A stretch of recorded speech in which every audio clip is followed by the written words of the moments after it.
Hello and welcome back to this damnable idealistic crusade. I am the motion picture analyst, and this is the 15th in my series of commentaries for the official James Bond films.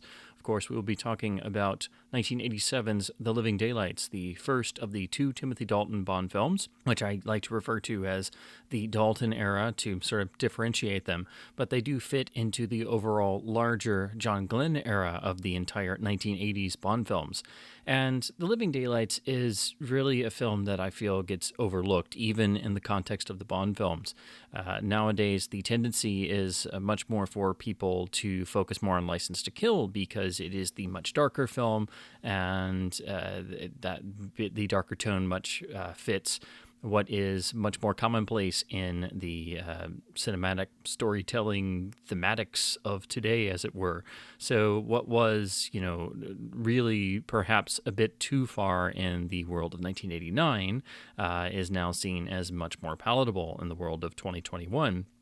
But The Living Daylights, I feel, even though I love both films, I think it's definitely the stronger of the two and really benefits from just a wonderful blending of both the film Bond world, the world of the cinematic James Bond, with the world of the original Ian Fleming James Bond of the novels, which is a completely different world from what we're used to in the cinematic Bond lexicon. And The Living Daylights really is the one time where you have a film in the series that, even though it's, built around some Fleming short story pieces, the story itself, along with those Fleming pieces, it really feels like it is the spirit of Fleming up on the screen, but with enough of the accoutrements and the fun of a standard James Bond film that it really is blending together the two worlds of the film Bond and the book Bond in such a way that it becomes really a standalone effort that re-energized the series. And too often, I think people focus on the change in lead actors when they also, build on each individual film, but it's pluses and minuses. And when you really look closely at it, I think The Living Daylights really shows a remarkable sense of the pluses and minuses of the immediate three predecessors, the final three Roger Moore films and the three films directed by John Glenn.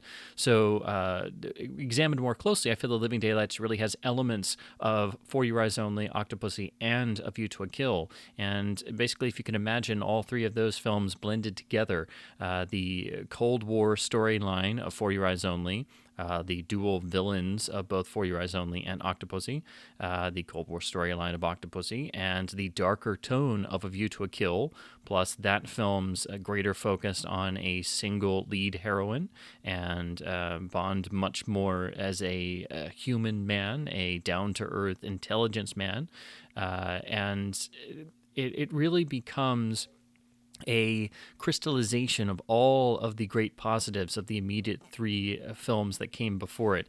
And what I feel the writing team of Richard Maybaum and Michael G. Wilson were able to achieve this time around is really something special. And I know a lot of people like to go into, well, they originally wrote the film around not necessarily having a lead actor, because, of course, Roger Moore had finally stepped away from the series after A View to a Kill in 1985. And originally, for a substantial period of time, we would have had Pierce Brosnan take over the role, but that was nixed due to NBC pulling their contractual right to, at the very last minute, make more episodes of the series Remington Steele. So Timothy Dalton had been considered and discussed and had, been met with people at Eon many times over the past number of years, going back all the way really to at least On Her Majesty's Secret Service.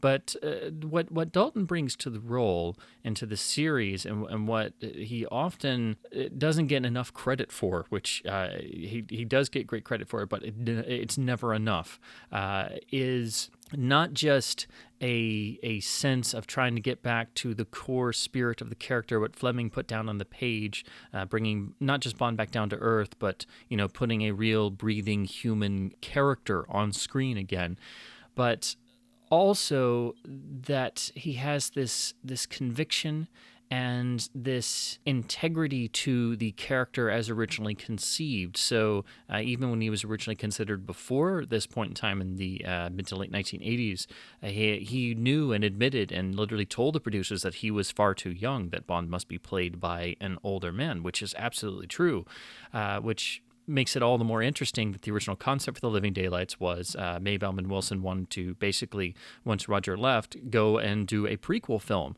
and came up with a whole treatment, which you can actually find pieces of and read about in the great book Lost Adventures of James Bond. But the concept was sound, but Cubby Broccoli very wisely realized that that was not exactly something people wanted to see. That was too far outside the general idea of a James Bond film. But what you could do is continue along the approach that had been started with For Your Eyes Only, of bringing Bond back down to earth, getting back to the spirit of Fleming, but take that to an even greater degree. And with Dalton coming on board, they did do some tailoring of the script and worked on some ideas and facets further. So the notion that gets thrown around a lot, where some people say, oh, it was a leftover Roger Moore era script, or it was, one thing or another. Well, that's not entirely true. So it was originally conceived without a specific actor in mind, but of course, anytime the screenwriters were writing for any of the actors, they would eventually start tailoring their writing towards the actor's given strengths, no matter who we're talking about. But it's this notion that I always come back to, and every time I even think about The Living Daylights, what makes it resonate with me so much is that it builds on the successes of everything that had started since John Glenn took over in 1981, builds on the successes of the past three films, furthers this notion of getting back to Fleming, and it really builds the entire film's plot around the original Living Daylights short story, because of course by this point in time they had adapted pretty much all of the novels, and they were only left with pieces they hadn't used, or the short stories, which is what they really started mining on during the time before Your Eyes Only, and they kept along this trend. But it really manages as a film to be a successful James Bond of the novel story and James Bond of the film story. So what this film is literally a James Bond fan being able to have his cake and eat it too, because you get the serious Bond of the novels, you get a remarkably faithful adaptation of the Living Daylights short story, which is one of the most direct spy stories Fleming ever wrote, but you still get a gadget-laden Aston Martin complete with chase where all of those gadgets get deployed. So it's a film that knows an audience is here to have fun, but also that it helps sometimes to take a step back and really engage in the real world. And that's another facet of the Living Daylights and the Dalton era, really, that is so fascinating. You see it in the final three Roger Moore films, but it grows over time. So again, the Dalton era isn't just, oh, well, after Roger left, we just started over and now we're ultra serious. No, this was something that was building over time. And really, A View to a Kill is the film that really injected that dark tone firmly. The film's plot deals directly with events that were going on during the time, with the Soviet invasion of Afghanistan and the Mujahideen and things like that. But its villains as well are not the typical larger-than-life villains that everybody expects. There's no giant villain lair base or anything. And that's something that leads a lot of people to make complaints or find faults with the film. But that's really missing the point, because the entire point of the plot is to firmly engage with reality as it was in, while the film was shooting in 1986 into 1987. And so it really becomes the point at which the world of James Bond in the film world, the film Bond, I always like to differentiate between the film Bond and the book Bond.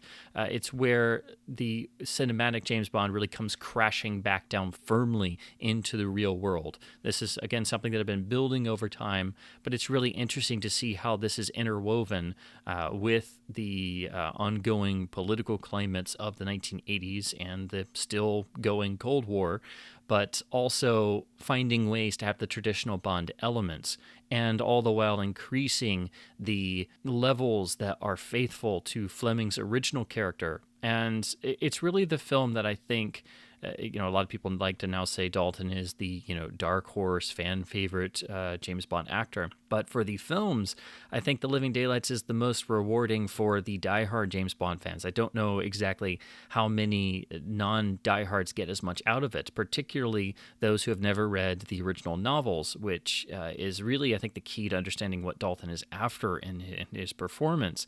And that was his goal. That's what he's trying to get back to. But he was such an intelligent actor that he understood that you simply couldn't just do that straight out without taking into consideration that these are still films designed to be entertainments, and you had to respect and pay homage to the legacy of the previous 14 films coming before The Living Daylights.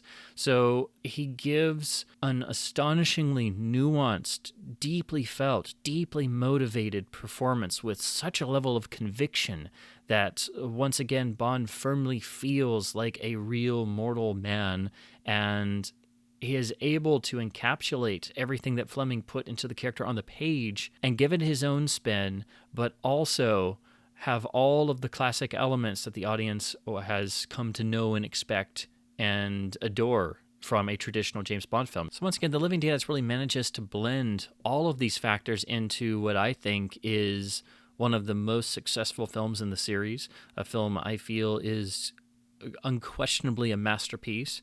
Definitely, probably the most fan favorite of the Bond films in terms of asking diehard Bond fans what are elements they like in a James Bond film. I think they're all here in The Living Daylights, and it's a horrendously underrated film. I know I go on and on in these tracks about how the Bond films are underrated and they're not taken seriously as art, which they still are not, and they should be. But The Living Daylights in particular is a film that just always gets glossed over, and it's a fantastic spy story. It's got a fantastic plot. It is convoluted in all the right places, but never too much so, as you could maybe make the argument that the plot in Octopussy was. And again, even the villains are a bit more down to earth. So the whole storyline is much more believable, and thus it's lived in. And even the villains themselves, their characterizations, they feel more human. They have many different layers, and this will be some of the stuff I'll try and get into. And in these tracks, as usual, I'm just doing a running commentary with scene-specific analysis and bits of character analysis, and then various production factoids and all the random thoughts that float around my brain whenever I rewatch the films or think about them, which seems pretty much constant. But this is a film that it's one of those that it may very well be the film that most represents my own personal tastes and cinematic outlook. This is the kind of film that if I were to make a Bond film, which I hope to do at some point in my life, I'll admit it, is one of the standards I would try and hit. And since License to Kill really becomes more of an experiment in taking Bond and making him go rogue on a mission of revenge, this film actually represents really the last of an era, because this is the last traditional James Bond film produced under Cubby Broccoli with most of the original team, with Richard Maybaum still on scripting duties. And again, because License to Kill, the very next film, was basically an experiment trying to do something really different and drastic. And that was the last film that Cubby Broccoli really produced solo. The first 16 films really are of an era. You can make differentiations in the 16, but those 16 films were all produced under Cubby Broccoli in some shape or form, and had most of the key crew carry over throughout, on and off. So they really form the original series, I think. And then once the Brosnan era rolls around in the 90s, after the 6-year gap, there had been so many different changes over time. It really is sort of a branching off point. It's still the original series before they completely jumped off on a new path, but I think it's safe to say that the first 16 really are of a whole, and of those, The Living Daylights is really the last traditional Bond film, because again, License to Kill is so experimental in its plot, from getting away from the James Bond formula. But I would actually make the argument that The Living Daylights is actually just as experimental, because it is trying so hard to be very faithful to the spirit of Fleming. And that's the key. The spirit of Fleming is alive and just the beating heart of The Living Daylights as a film. And that spirit comes across in Dalton's performance, the greater focus on romance. The character of Cara Malovi, played by Marion Dabo, is the most fully realized female character in a Bond film in ages. It's just a remarkably rewarding film that really requires multiple repeat viewings over the years and has so many facets that open up over time that it really does, in a lot of ways, begin to resemble a James Bond novel, which is something that frequently the films sort of deviate from, and something that I feel most people don't actually quite understand unless they are fans of the novels or have experience with the novels and Fleming's prose, because nowadays, since the trend is to go for the grittier and darker, people just naturally assume that it's like the novels, and it really is not. And Dalton still does not get enough credit for the conviction and the way he could really sell the fact that Bond is an intelligence man and has his own opinions, his own experiences, and his own foibles, and his own human traits, his own failings that color his perceptions and cause him to act on his own instincts. That really is the key for the character in The Living Daylights, and really what sets the plot going and helps Bond to initially start to unravel the villain's plot. The fact that he follows his own instincts, which is why he is the best agent in MI6. It is not, as Georgi Koskov thinks, simply because he is the most perfect agent. No, it is because Bond is his own man. And that is something that is so key and so vital and so central to the character that unfortunately gets overlooked a lot, and people tend to focus on the traditional Bond formula elements. So Bond's character is so rewarding in The Living Daylights. And again, this really is the film that makes diehard Bond fans like myself, like all of you listening, just grin like an idiot, because it just, every single moment, every single facet is so beautifully realized.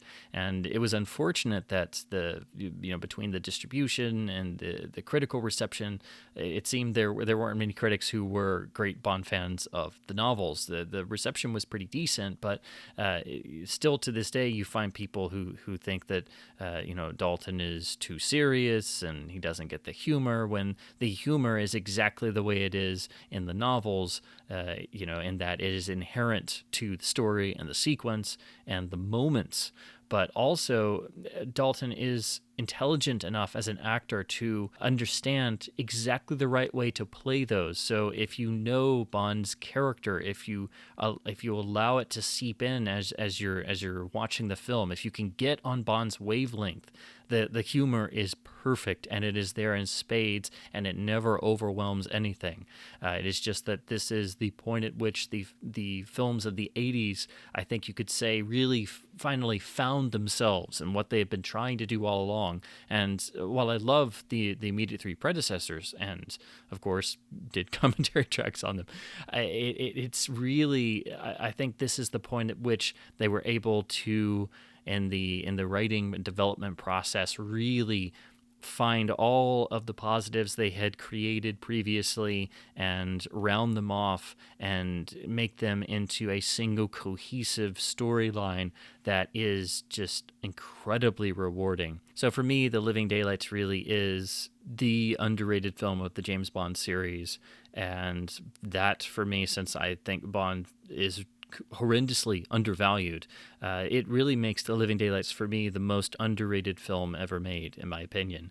It is an incredible film that just does not get the recognition, the respect, or the admiration that it so richly deserves. And hopefully, if you listen throughout this commentary track of me babbling as we watch the film, I can, maybe sway you to that side, or if you're already a great fan of the film, this will hopefully just increase your admiration for this incredible, masterful film. So with all that out of the way, that is my pre-ramble for one of these commentaries, as I like to call them. Again, please do remember these are not professionally recorded commentaries, so if any noise comes through or I accidentally flub a pronunciation of a name, please do bear with me. I record these tracks, again, in non-professional settings, and I don't have any notes prepared. I just go in cold, and it's a bit nerve-wracking, but it's enjoyable, and at least hopefully I can share some facets with the listener who, maybe you haven't considered some of these things before, or maybe this track can help encourage you to take a closer look at the film, or hopefully it's just a fun, pleasant way to spend 2.5 some odd hours. But I try to do a running track and try and pepper it with as many production anecdotes or interesting thoughts, or just how I come at particular scenes or my own particular readings of character in those moments. So go ahead and go to whichever version of the film if you wish to sync up a copy with this track. And depending on what copy you have, the format or the opening logos will be a bit different. So go ahead and try and cue it to right around the start of the opening gun barrel. So go ahead and scrub past the opening logos, and then try and get it cued right in the black screen area right before the first of the gun barrel irises comes into screen. Somewhere around there, we should be able to get a rough sync, and I'll do the usual count in just a moment. Again, this is usually the best way of trying to get everybody on the same page, because, again, every copy usually has differences in the logos and slightly different run times in terms of how many frames are on the beginning or the end. So this way we can all relatively get on the same page. And of course, if you don't have to view this with the film, you can just listen along if you like to hear me babbling on its own. But if you wish to go ahead and sync up a copy of the film. Also, I would like to go ahead and mention, if you do have the option in the audio options, go ahead and select the original Dolby Surround track. This was originally released in Dolby Stereo, so the Dolby Surround is the original 2.0 matrixed audio mix. The 5.1 remix doesn't change anything, but once again, I always feel with the 80s films, the original matrix surround design, it sounds better. And also, if you're able to ever watch this on the Laserdisc edition, I believe that has the best sounding presentation of the film to date on home video. I still think that letterbox Laserdisc sounds the best with the PCM audio rendering of the Dolby Surround matrix mix. And this film does have a really nice sound mix for the time of 1987.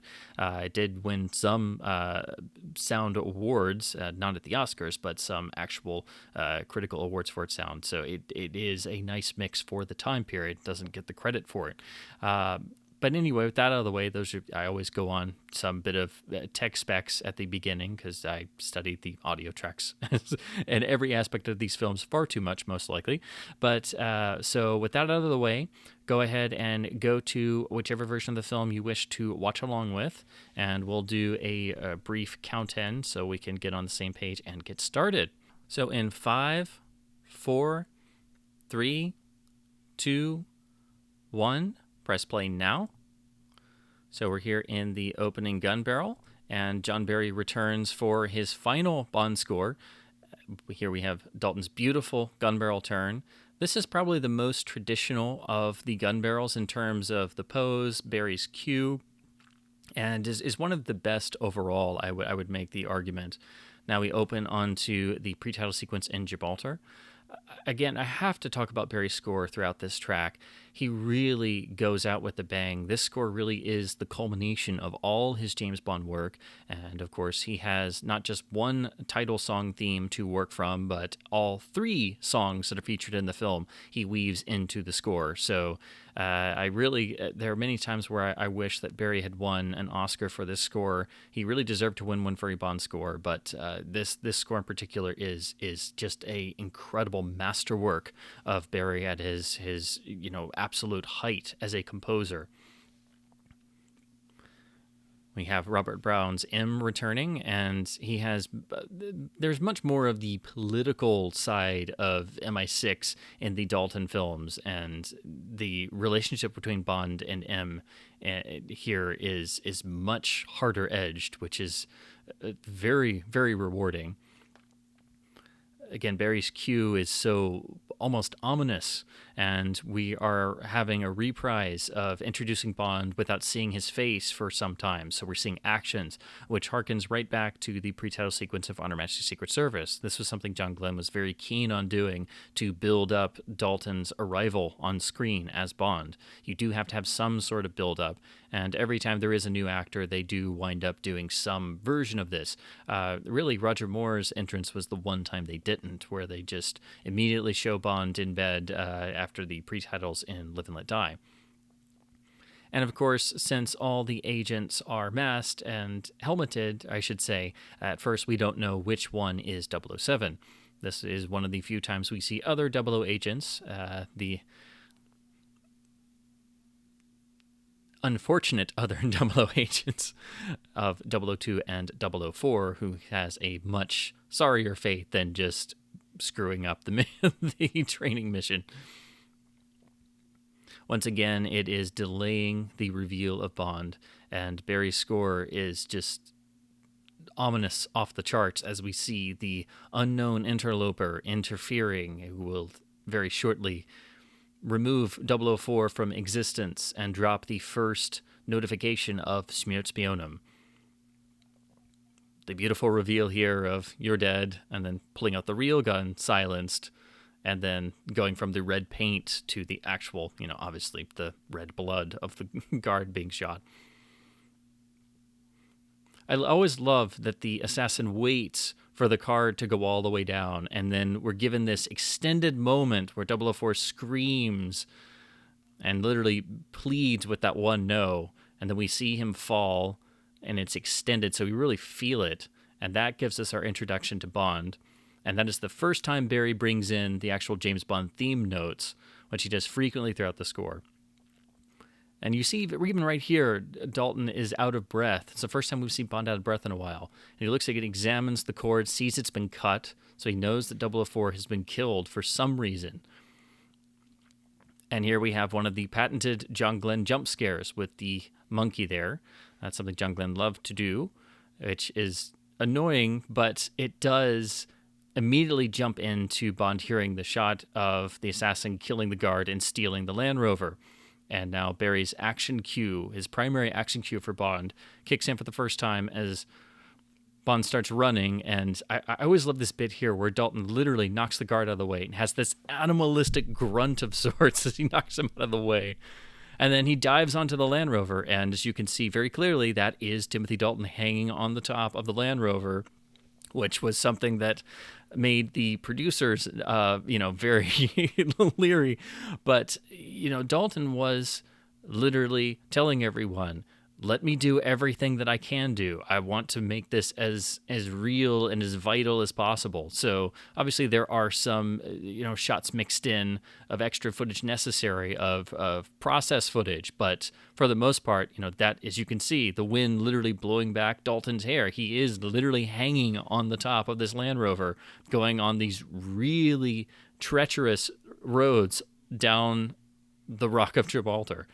So, I mean, that adds such sincerity to the sequence, which is, of course, backed up by Barry really going for gusto and adding in the James Bond theme in the right place. And now the sequence builds further with the assassin getting more and more stressed out. And now we have the addition of the explosives in the back that are on fire. And Bond doesn't wait. He cuts his way in, and we get this really nice, gutsy fight inside the speeding Land Rover. And again, the fight sequences in this film, you really do feel them, even though to modern audiences, they will be, slower and more drawn out and not have a bunch of quick cuts. But of course, that is the proper way to stage a fight where you can really feel it. And then, of course, in just a moment, we will have, I think this may be the first major time Bond headbutts someone when he headbutts the assassin here. And we have all of this happening on a Land Rover filled with explosives, careening out of control. And then the music cuts out at the perfect moment with this beautiful shot of the Land Rover bursting off the side of the cliff. And then Bond kicks open the window to allow an air current so that his parachute can pick up. And then when the parachute comes out, we hear the strings strain. We see Bond watch, get the beautiful moment of the assassin's face when he realizes that the explosives are about to go off. He meets his end.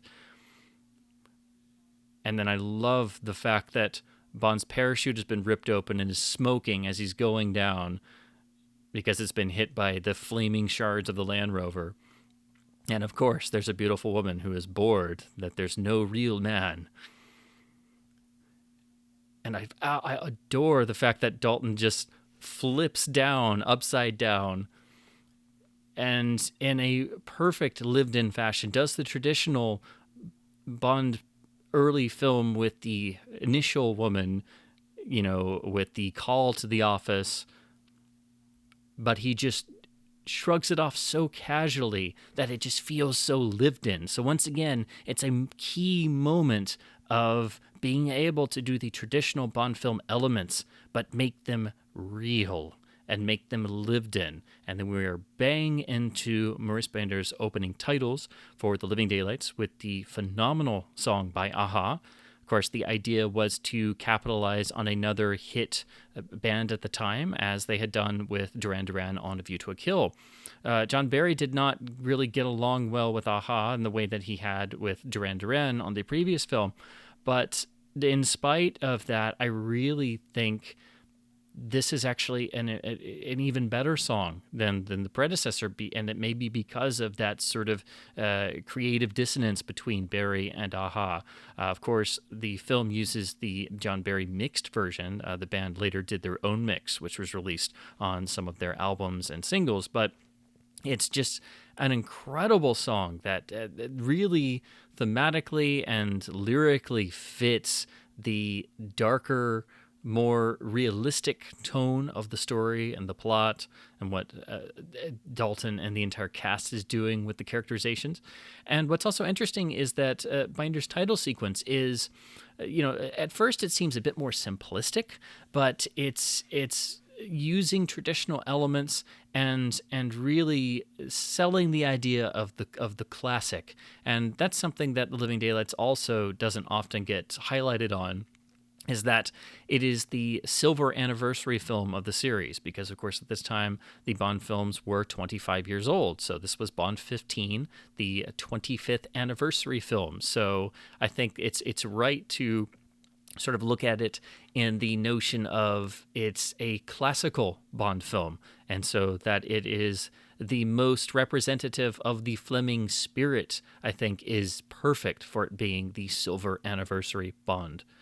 Now, there are key cast and crew credits here. The main one, besides the wonderful second unit direction by Arthur Wooster, is that the cameraman had changed over. So instead of Alan Hume, who shot the previous three films, this was Alec Mills jump up to the cameraman's chair. He had been camera operator for many Bonds for many years, but John Glenn gave him the shot to take over as cinematographer, and he does a really fantastic job. He has a much sharper style than what we had seen on the previous three Alan Hume films, and I really prefer that sharper look, which is something Bond really just screams out for.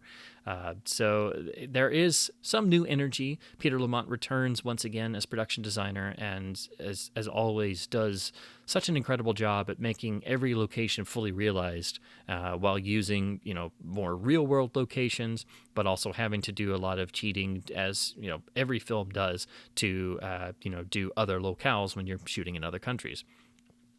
Now, opening here in the opera sequence, this is right in the territory of the original Fleming short story, The Living Daylights, which is simply Bond trying to wait out a Russian sniper as the British agent 272 is trying to get across the Berlin Wall, and Bond is basically there to provide cover and eliminate the Russian sniper when they appear, with the shall we say, the co-agent who is not too easy to get along with, represented here by the wonderful Saunders, played by Thomas Wheatley. We got our first glimpse of Cara Malovi playing the cello, played by Miriam Dabo. And the central conceit of Bond spotting the beautiful woman with the cello, who of course turns out to be the sniper, is the central point of the original short story. As they had done in the writing of the previous films, the short story was either woven into the film or used as a jumping off point. Well, here it is used as the jumping off point, but the brilliance of it as a jumping off point is they run the exact same setup and use that to create the Cold War and Fleming-based atmosphere of the film, but they allow Bond's character to make the decision not to shoot Kara, who, of course, he doesn't know at this point. As he says later, he relies on instinct. But it is that instinct and that humanity that he refuses to shoot a beautiful woman, which was what Fleming put in the story, but the screenwriters of Maybaum and Wilson use that to jump the rest of the plot off. And again, as I said before, this is really what unravels the villain's plot, this one particular moment where Bond relies on his instincts, where he acts as his own man and not as the perfect inhuman agent as his dossier would say he is. So it is Bond's ingenuity and his humanity and his instinct that defines him. And he refuses to let that be compromised, which is what, of course, the real Bond would do, and what the Bond of the novels, the character that Ian Fleming created and put on the page. But the rest of this is a beautiful reconstruction of the original Fleming story. Now, that moment there where Dalton literally stops and says, "Why me?" You can feel just the weight of the world in that one line reading, and I love how just super techy the Walther rifle looks. John Glenn said in the commentaries and such that they did add a bunch of intricate gadgets and extra sights on it to make the new Walther rifle look even more impressive. Now, this is a wonderful moment where Bond and Saunders get set up, and we can see the look on Bond's face, because of course Bond does not like killing in cold blood, and he doesn't like having to lie in wait to get the classic line, enough time to make strawberry jam of him. And again, every single moment of Bond as a character, every nuance Dalton just infuses with such energy, and he just sells all of it. Again, I think the key word is his conviction. It's not just that Bond himself in the film has conviction. He has a sense of self. And again, this is something that really harkens back to all of the novels, really, not just Fleming, but the continuation novels as well. This is our first real glimpse of who turns out to be the primary co-villain of the film, Yorki Koskov, played by the wonderful Jeroen Krabbe. And now this is the setup of Kara as the sniper. And if you look at it, it's a brilliantly conceived plan. There's no reason why the trained, perfect sniper, best shot in the service, would hesitate to kill the sniper who appears, because Kara has no clue what's going on, but Koskov has convinced her to play a part in his scheme and be eliminated because she knows too much. Barry finds the exact right note to hit. We get the nice little drawn up bit of suspense where Bond activates the little targeter in the scope and then shoots the rifle out of her hands, which of course is what he does in the story. It's not played up very much in the film, but she does get a little bit of scarring on her arm. The idea in the story was that, Bond simply didn't kill her because she was a beautiful woman, and the idea that maybe she was scarred made her scarred for life as an assassin. Now, that little moment there of Bond looking through the curtains, and we see Kara walk off, there are moments throughout the film like this that allow these moments to play out. And John Barry's score continues to run and continues to build. And now we have the problem of how to get Koskov out. And the plan of Saunders has been broken. Of course, Koskov's first dialogue is after he gets out of a car trunk. And we get the beautiful reversal of Saunders' own words, where Bond throws him back in his face. Section 26, paragraph 5. And he just rolls up the window and roars off. And Saunders is left literally holding the bag with the rifle. But this whole time, even though it's a nice bit, Barry continues to build the tension. And we hear the sirens coming in closer. And in the way that Bond is being very monotone in his responses to Yorgi is that not only is he trying to escape, but as he says, I'd rather not talk about it. Oh, of course not. As usual, I find it very hard not to quote endlessly in these tracks. Now here's perhaps the first major moment where we have a throwaway one-liner with the pipeline to the west, but you notice that wonderful little side double glance that he gives Koskov there. We get another great funny line here with our man here. And again, you have to look very closely at the way that Dalton is doing the humor, because it is there. But this is a precarious situation, that the clock is ticking, and he doesn't allow the humor to derail anything. And all of the humor is, dark, sardonic battle humor, the type of humor that a real professional would have, the type of humor that Bond in the novels has. It's a slightly different tonality to what is typified by the earlier films and what people think of in the Bond formula that had been developed, but it's still there. Again, everything in The Living Daylights is blending in the traditional elements into the more realistic, the more grounded, and so it sort of forms a cohesive section. So here we have this really ingenious way to smuggle out a defector by using the natural gas pipe. But then we get the, how many times have you done this before? You're the first. Scream gets cut off by the door closing. And the great part is we're not out of the woods yet, because, we have the bit here where Bond has to activate it once the gauge gets to a certain point, and she has to go take care of supervisor. When Big goes light, his board will light up like Christmas tree. So after all that business, we get once again a nice little bit of time to let the story and the audience breathe, and we get this bit that is played for laughs, but is still very important, very serious. But it's always good to have a laugh at a point like this, because it allows the audience to literally catch their breath and get into the world of the film story a bit more. You have to think, though, if that's what happens every time the pig goes through when they run checks and stuff, that it's that loud of a rumble, you'd have to think that would get really annoying.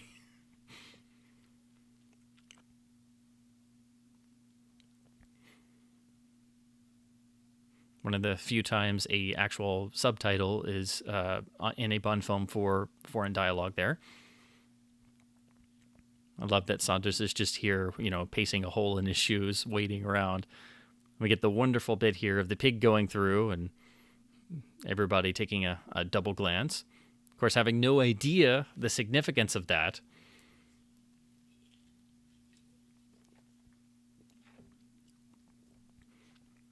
And some nice sound panning there for the era when the pig goes through left to right and right to left. And now we have the veritable institution of Q. A nice way to get Q more screen time and have him involved in the story. It would make sense that he might be there to make sure there were no health effects for this untested, method of transporting defectors. I love how cool Bond here is at this point. He picks up Saunders. They have to get through the checkpoint.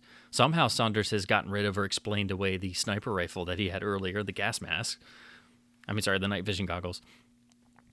And of course, they get to the top of the stairs, and Koskov sees the Harrier jump jet, and you see the look on his face. He's like, oh no, I got to get on something else. And poor Desmond Llewellyn looks so out of breath. The joke they played on him was they showed him the stairs earlier during the production, and he looked, and he's like, oh, I'm going to pop my pills here, which is why they have that in the film there. They have Q doing that. Then, of course, John Glenn said, no, we're joking. We'll have you come in at the top. Now, Barry's cue here, when the Harrier goes off the top and Koskov has firmly been extracted, is just majestic as the Harrier rises up. And, of course, the Harrier being a British jet, it's, of course, fitting. Now, I love this shot here where we see Dalton and Saunders over the car. We see the plane go across left to right, and as soon as it passes Saunders, he turns with this bewildered expression, and Bond simply has the most sardonic look in his eyes. And Barry brings in the Bond theme for the pivotal moment. If you hadn't realized this was a different type of Bond film, this scene underlines that. This is the ending of the original story where the co-agent reports back to M that Bond refused to kill the sniper. And the key lines of "Stuff my orders. Tell him what you want. If he fires me, I'll thank him for it." You, for the first time, feel that deep pit in your stomach that this is the spirit of Fleming fully realized on the screen without being run through the Bond formula. And that key scene, that's one of those scenes that should be used every time an actor is screen tested for the Bond role. That's one of the key moments for James Bond on screen. And then we immediately go here to this really wonderfully designed new version of Q Branch, which is also sort of the record section. And we see Bond following the trail that he just experienced, which obviously is, off the clock. It's not a sanctioned mission. The sanctioned part is already over, but already his instincts are telling him to research further. And we get some fun in Q's lab before the traditional Q scene with the wonderfully named Ghetto Blaster. And we're introduced to the new Moneypenny, played by Caroline Bliss, who, unfortunately, she doesn't get a whole lot to do, and she gets practically nothing to do in the next film, and unfortunately, she only got to do the Dalton films. So she's a very underrated Moneypenny, and I like what they did in trying to keep along with this modern of the time, but also lived-in characterization. So, she has the glasses, and she has the secretary-looking outfit, but has the traditional banter with Bond. And I love the fact that when he puts her glasses back on, he puts them on crooked. And then she sighs. So it adds some humanity to the traditional repartee. Now we're introduced to Nekros for the first time, and if you pay very close attention, not only is he listening to the Pretenders' Where's Everybody Gone song on the soundtrack, which is the third of the songs for the film that Barry weaves into the score, but every time he appears in this scene, he has a different accent. So when he appears to the milkman, he acts like an American, which leads to bloody yank. And then when he appears later at the gatehouse, he has a completely different accent. So he's pretending to be the milkman there, and then once inside the safe house, pretends to be the KGB agent he's assumed to be. So it's a really interesting little quirk there. So not only is this setting up that he's about to, infiltrate the safe house using realistic cover, and he's just killed the poor milkman of all things. But it's also that nice little bit of spycraft, because a trained agent would adopt, some form of disguise and adapt that disguise. So that's what he does, by using, 3 different dialects, as it were. Now, this is the briefing scene, and I love the little bits of humanity here. Now, Jeroen Krabbe plays Koskov as this sort of, he always admitted he made him, very peasant-like at heart, and he enjoys all of the benefits of living in the West. So Bond has to bring in this gourmet food package, but of course, Bond reacts terribly to the listed bottle on the list. So of course, since Bollinger was the primary tie-in brand at this point in time, he of course selects a proper bottle of Bollinger, which Koskov immediately appreciates. And it's this sort of playing tone that Koskov has that starts to really clue Bond in onto something being really wrong with this picture, which he's already thinking that because he knows something is up with the setup sniper, and that really setting his instincts off. So once again, it's his instincts that cue him in to things that other people, including him, don't really see. And there, once again, you see Nekros has a completely different personality when he shows up at the gate. He still has the Walkman, but he uses that. And, it's like, where's the usual man? Flew. Now, this is the backstory for the Smiertspionen plot that, of course, we later find out was cooked up by Koskov and Whitaker, who we've not met yet. But setting this up is putting us firmly into the Cold War, era and Cold War spycraft, like the fact that he carries information inside of his shoe, which is something that many, spies wound up doing if all else fails. And, of course, Bond in the novels had many shoe gadgets and, right down to the shoe knives. Now, you can see in the facial reactions that Koskov is having to sell the information he's bringing, and we still have the guy who's having to take all of this down, and both, on paper in addition to the audio cassette recording. And he's setting up the fact that Pushkin will go to Tangier, which is what sets up the notion of they will eventually try and send Bond to Tangier to assassinate Pushkin. Now, the moment there where Bond blows out the cigarette smoke and has that look of snarky disgust almost, he doesn't buy anything that Koskov is saying. He sees right through him in that he knows that Koskov is playing at something, and then he has this glance, he looks back over, that you can't be serious look. So again, it's his instinct telling him that something is wrong, and he's going to follow that instinct. Orders be damned, which, is something James Bond would actually do. And now, once everyone leaves, the idea of Nekros coming in and abducting Koskov is to cement the story that Koskov planted. So, of course, this is entirely designed to get rid of any doubt in the minds of British intelligence that, what Koskov said must be true because the KGB came in, killed a bunch of guys, and went to these ridiculous lengths to get him back. Now, this is the wonderful kitchen fight sequence where they really tried to come up with any way to use the surroundings as best as possible. And it's all done practically, and they really get some wonderful fight choreography in here with the incredible John Barry action cue, which will be repeated a number of times and built over the course of the score before climaxing in the final Bond and Nekros fight on the Hercules on the cargo nets. So Barry knew exactly how to build his cues and weave them into the score. So this becomes a recurring motif for Nekros. And now he's adopted another voice as he's, now hopping in on their band and, planting the story about the gas leaks. We get the wonderful line about some personnel overcome.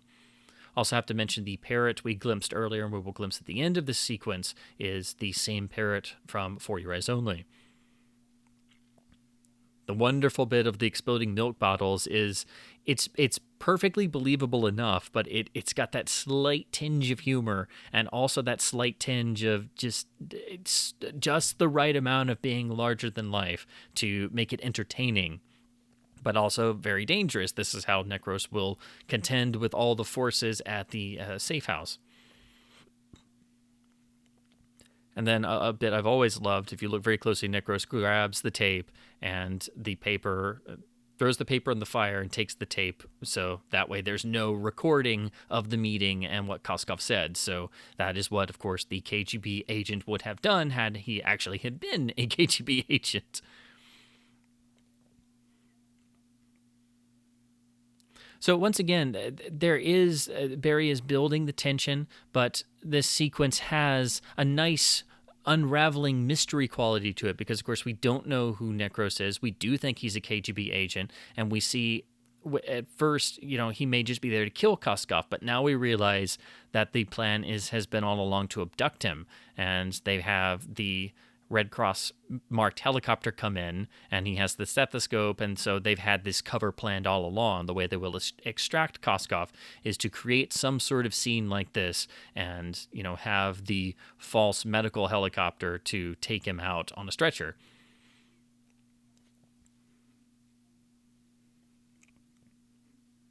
And of course, these sequences become even more rewarding once you know the actual plot machinations and the villain's plot and the fact that Koskov is a villain. So it makes it more entertaining, just how much Koskov plays it. Like, oh no, get me off here. M is fuming at this point. That we're the laughingstock of the intelligence community, Freddie Gray says.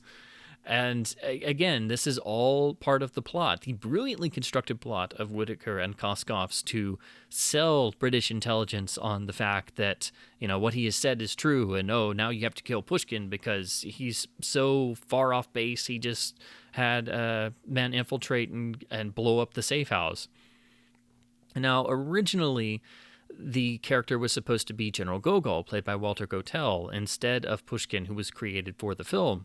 But Gotell was in ill health at the time, and the story goes that the production couldn't get insurance on him, but they did get him in a cameo at the end of the film. So we have to assume that when Bond says, our paths have crossed before, and he has some knowledge of the man, that they've encountered each other beforehand. But it would have had more weight to it had it been the General Gogol we had seen over the past couple films. Now we get the Spionum tag from the pre-title sequence, so we know exactly what that tag was about now. And we see here Bond take all of this in, and we see that he is speaking about his instinct, that he knows that something is up, and he requests time to research further. M isn't buying any of this because he doesn't have that same level of crystal clear belief in Bond that the original M would have. But you see all of this play out on Bond's face, and that he doesn't quite fit into the political machinations of the overarching MI6 hierarchy. So he realizes very quickly when M threatens 008 to replace him, as is a typical Bond moment, that his best course of action is to proceed with the mission as ordered, but to perform the mission in his own time and in his own way, to play around the rules, as it were, which is, again, Bond acting on instinct, but still remaining an intelligence man.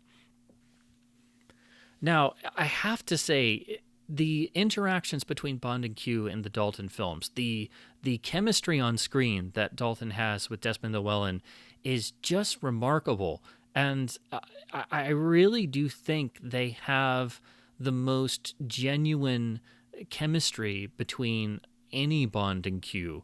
It's just so visibly apparent on the screen. And of course, by this point, they are trying to come up with extra bits of business for Q to do. So he is in more than just the traditional single Q lab scene, as of course we saw him during the Koskov escape. And then License to Kill, they took this to even greater heights by actually bringing Q out to Isthmus City. And again, the way that Bond plays humor is still here in the Q scene, and it's just wonderfully done. But here you sense that while Q is eternally frustrated with Bond, they do have a genuine, loving relationship with each other. That sort of uncle with the ne'er-do-well nephew that was cultivated first on Goldfinger is here that the audience expects, but there's such a genuine quality to it this time around. And I don't know if it's because both Dalton and Desmond Llewellyn were Welsh or been stage actors, but I don't know what it was, but there's just a sparkle in the eyes. There's a particular quality that just really comes off the screen in all their interactions in both films. And I love the fact that Bond has brought Moneypenny into his going around M's orders. So it presents the MI6 inner workings as much more believable, much more human, with a lot of what Fleming would write about, right down to, you could almost imagine that the powder vine that Fleming wrote about, the inter-office gossip vine, was actually in this film's version of MI6. Now here we are into one of the other really nice scenes that allows the story to breathe. So this is Bond going back to Bratislava and observing Kara playing at the Conservatoire. we're not getting any, new plot details, but we're seeing the same location we saw earlier, but now we see it in the daytime. We see Kara going about her daily life, and we see Bond observing her. And of course, this will lead into the sequence where she is grabbed off the tram by the KGB. But it's really cool to see Bond playing detective and following his instincts and going a bit off the MI6 designated mission path. But it's also a nice bit of time to, again, allow the audience to breathe, to further the mystery that's being enveloped in front of our eyes, but also to become more fully meshed into the world of the film, the spycraft going on, and to see Bond as a real mortal person going through everyday activities. And now we see the ominous cars, the police cars, and John Barry's Q comes in. I also love the fact that the agent walks right past Bond, doesn't notice him, doesn't say anything. And Bond just observes all this, so he doesn't make any move to stop what's going on. But the clincher, how he knows he is on the right track, is she's taken over to the car, the door opens, and who gets out but Pushkin himself. So this is the moment where we know, okay, things are deepening here, and Bond's hunch was right somehow. We don't know exactly how yet, but we, the audience, and Bond himself know that he's on the right trail because here is the man he's been sent, across the continent to eliminate, and he's here in Bratislava instead of Tangier. And of course, Kara has left her cello case on the tram. Now, this scene does have important plot information, but once again, it allows the feeling of the film to continue, to allow the audience to bask further in the atmosphere. And Bond looks a little ridiculous carrying a cello case with big, flower stickers on it. And he even has that look when he gets off the tram there. He has to go in this wonderfully romanticized, slightly dingy, station restroom. Lugs the case inside. And then we get this nice little bit of, humorous byplay where the janitor's looking all confused and hearing all the noises. What's he doing in there with this case? But again, there's no dialogue here, but we see Bond find the rifle with the hole in it where his bullet struck it. And this is where he discovers that, it had been loaded with blanks. And of course, again, there's no dialogue, so it is relying on the audience to be able to follow along. But again, it's done in a way to not insult the audience's intelligence. And we see this playing out on Bond's face. And we see he finds her address card inside the case. Then we immediately cut to her getting off the tram. Obviously, she's been released by the KGB, and she looks, pretty roughed up, so she's obviously been questioned all night. And we see the car come out, so obviously this is simply a setup to see if she will lead them to Koskov, because she's going to be followed. But in classic traditional spy style, her entire apartment has been trashed and ransacked. And Bond's introduction to Kara here is just magnificent. He comes in with that look on his face, sets down the case. "I dropped the gun in the river." Immediately letting her know that he knows about her private life. He knows about what's gone on. And he uses the information he has from being on the other end of the sniper scope and now meeting this girl in person and knowing only the base details about her being there with the rifle and Koskov defecting and then being snatched back, and his own instinctual, the disquiet he has, the disbelief that his disbelief in Koskov's story. All of these things provoke him to come here to confront Kara and to really pump her for information. And he has to do all of this without, betraying his real identity, his real intentions, and he has to play off of the bits of information that she lets slip out. And he has to get a reading of her as a character, as a person, because he doesn't know her from Adam, really. So it's a really multifaceted scene. And of course, this is their first meeting that will eventually start the notion of their romance. And of course, Bond is doing this completely under false pretensions. So, of course, we know that there will be a reveal eventually later on. So it's a really beautifully constructed scene that's also very, very tenderly done, because Bond can see very quickly that she is an innocent in the world of spycraft, and obviously has been swept up as a pawn in some greater scheme. And Bond then knows once again that his suspicions were correct in some way. He does not know how this will all play out. He doesn't know all the machinations of the plot, but he knows that he's on the right trail, and he has to play this out. So he has to get her away from the KGB surveillance team, and he has to keep her from getting too freaked out, so he doesn't tell her about all of the possible negatives, but he has to get her away from there fast, and he has to get her to Vienna and then try to follow and pick up Koskov's trail while getting any information out of her that he can, and keep up this charade that he has successfully set up. So this is the scene that sets up the next chunk of the film, sets up the Bond and Kara relationship, but also you can see Bond really, very quickly realizing that Kara is pretty much a normal person. She's not a spy, she's not a professional agent, and is just happens to be caught up in this world, and so he has to tread carefully but also protect her in ways. So there is this sort of protectiveness, which is very reminiscent of what we saw 2 years before with Bond and Stacy in A View to a Kill. So in a lot of ways, I do think Kara is a improvement on the sort of character they were trying out with Stacey Sutton at A View to a Kill, and a greater refinement on that. Now, this scene coming up here, where Kara's forgotten her cello, and Bond is like, "We've got to make the border. They're gonna find us," and she insists that she must go back.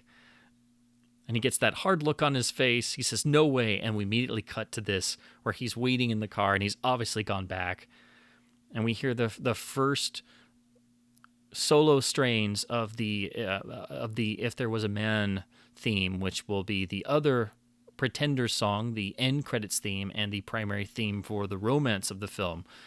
And that's what Barry lays in to their first meeting in her apartment and here. But that bit of Bond just looking disgusted with himself and exasperated alone in the Aston Martin with the slight strains of that motif is just beautiful and so human.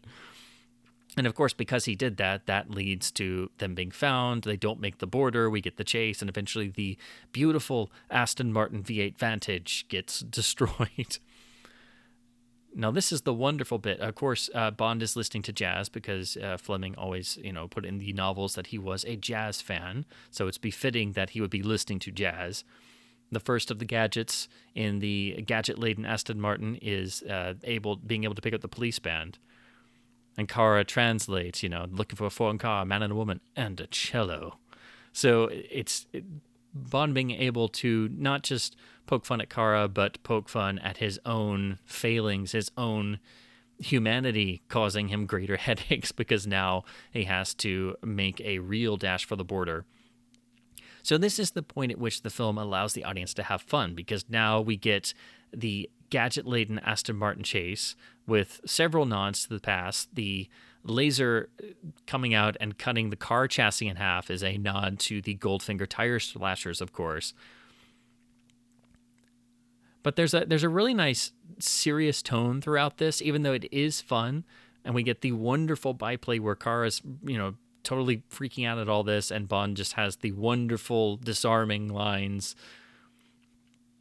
But when the heads-up display comes up in the windshield here for the front-firing missiles on the car, and Kara quickly realizes that this guy is not to be trifled with, and we get the classic, "I had a few optional extras installed."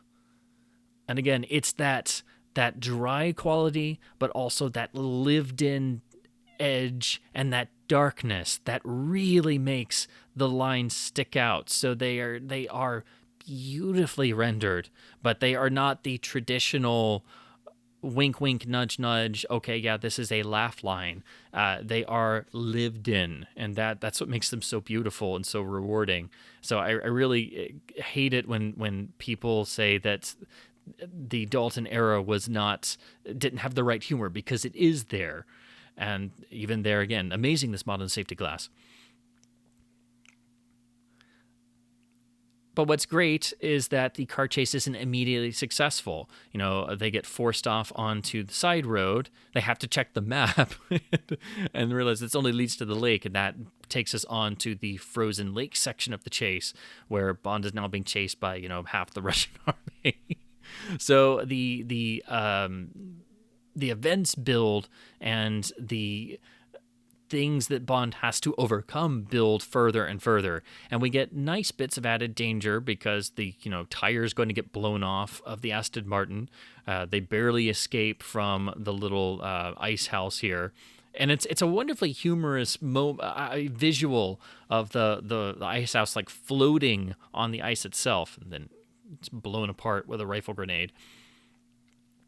So this is a gadget-laden Aston Martin, but Bond is still really having to fight for it. He's having to fight for his life still. The element of danger is still there, which is vital and essential to any car chase or action sequence in a Bond film, because without that, it's virtually meaningless. And of course, good thing Q winterized the Aston Martin, because Bond uses the outriggers to raise the car enough to make the blown wheel not a problem.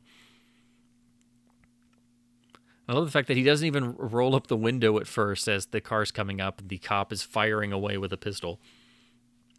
And then there's this nice sort of breathing moment where the rest of the army, pulls up, and there's this barricade, and how will the Aston Martin surmount this? And as soon as we see the rocket motor come out, it's like you get that chuckle. And of course, they lean back a little bit in the interior shot. But again, what's great about this is they don't just immediately survive. The Aston Martin goes off into the snowbank and eventually crashes. And even the outriggers get broken off. And then the self-destruct timer gets activated. Bond destroys Q's work. So it's sort of the bit with the Lotus being blown up and For Your Eyes Only, blowing the gadgets to hell, but also Bond making sure it doesn't fall into the hands of the Russians, getting a car full of Q's designs. But it's increasing the danger, and of course, if Bond wasn't quick enough, they would be too close when the Aston Martin exploded. Of course, it's just heartbreaking to see this beautiful car blow up, just like the Lotus blowing up. Great laugh line. Glad since you brought that cello. Now, a lot of people say that the escape in the cello case is impossible or a bit too silly, but it was an idea John Glenn came up with, and he had to convince Cubby Broccoli and Richard Maybaum and Michael G. Wilson, but they actually got a cello case and sat in it, and it can ostensibly fit a person. So that's actually Timothy Dalton and Marion Dabo in a cello case, and the special effects department rigged this thing up, and it does look fun in a sort of weird way. Every time you see this, it makes you think, what would that really be like? And then, of course, what we later find out is a priceless Stradivarius cello. It's gotten a bullet hole in it. I like the visual of it, but, obviously that would, ruin a real cello having a giant bullet hole in it. And, of course, they are barely able to make the border, and you have to wonder what the border guards think about, two arriving in a cello case, nothing to declare, but they're being chased by a big chunk of the Russian army. And it's such a beautiful image of the two of them side by side in the case and sliding off, off into the snow, and you hear Kara's voice echoing, and that leads us into the transition to Tangier with her echoing voice going into the call being broadcast. But I have to mention once again the visual image of Bond and Kara inside the case. There is a slight romantic quality to that image. They're sitting side by side and sliding along the snow, so it almost looks like a sled. It's visually already coupling them, which is an interesting idea. So here in Tangier, we see the glimpse of the boat, so it's obviously suggesting that this place is being surveilled. We later find out that is, of course, the CIA and Felix Slider.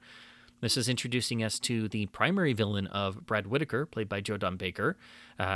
This wonderful idea of him having all of these great figures of world history, commanders and leaders, but all in his own image, and then he's revealed standing next to all of them. It's just, you don't even quite notice it at first, especially the first time you see the film, because the likenesses are buried under facial hair and makeup and helmets and stuff on most of them.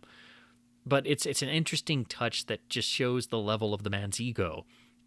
And of course, Pushkin is played by the incredible John Rhys Davies, and he's so wonderful in the film. It's such a shame that Pushkin never reappeared in the series. He has such a wonderful demeanor that has underneath it all, one of the best traditional Bond allies in the series, and almost in the tradition of the classic Karen Bay or Columbo in For Your Eyes Only, but in the most unlikely of people as the head of Russian intelligence.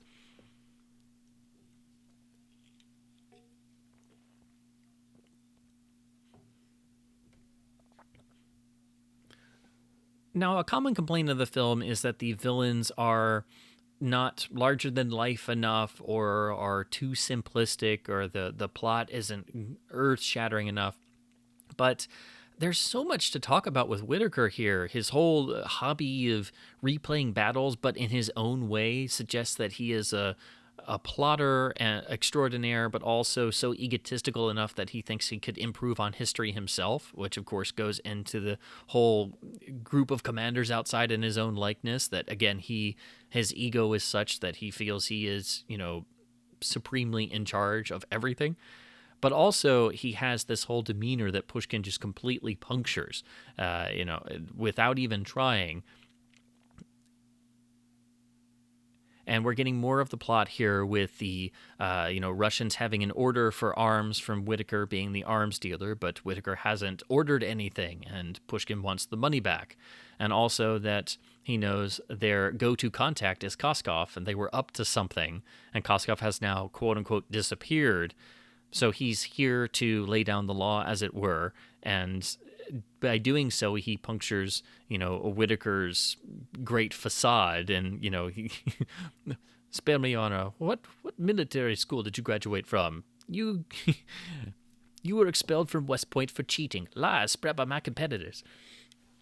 So it's a nice back and forth, and it gives us our introduction to the primary villain, who we don't know is the primary villain as of yet. And he's such an interesting character that it definitely gives him some larger than life qualities, but it is interesting every once in a while to have Bond square off against somebody who isn't a megalomaniac, threatening the entire world and trying to achieve world domination. Now, again, here is another one of these wonderful transitional scenes that is used to really cement the budding romance between Bond and Kara. And we have the return of the just gorgeous If There Was a Man theme Barry lays in here. We have the history of the Stradivarius, and that is the Lady Rose, but we see Bond thinking about it, and that's of course how he's able to question it later on and trace it being purchased by Whitaker by asking Saunders to check it out, because of course how would some girl in Czechoslovakia wind up with the Stradivarius? It's not like they're a dime a dozen or cheap. And we see Bond having to once again play this role, check and see if Georgi left a message for us. So you can already see Kara being swept away by this incredible character who wandered into her life, but she still feels loyal to Georgi Koskov, and she still feels sort of, out of her element because she is a normal person swept up in these events that are going on. But now she's in beautiful Vienna and having a great time. It's like a vacation, but also, in the middle of this Cold War plot. So you can see her softening towards Bond a bit, and as any normal person would, enjoying some of the accoutrements of the journey they're having to take. And I love the fact that Bond instructs careful with the cello after, they wound up getting a giant bullet hole hit it.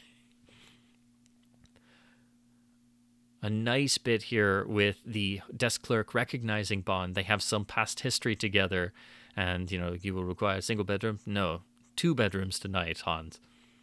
And of course, he knows Bond's preferred martini, but it gives Bond the ability to place the classic shaken, not stirred. I love the fact that Bond calls in to the local MI6 branch just to ask for tickets to the opera, and to be left at the box office. It is very lived in. It is what Bond would do on assignment. He would have to call into the office to request things.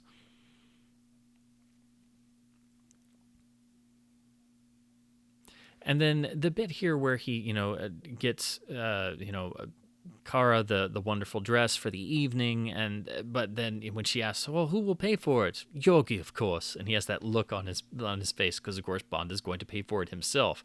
And we get the nice, humorous cut to where and what Georgi Koskov is actually doing. He's lounging around this pool. He's, surrounded by these beautiful women, almost bored.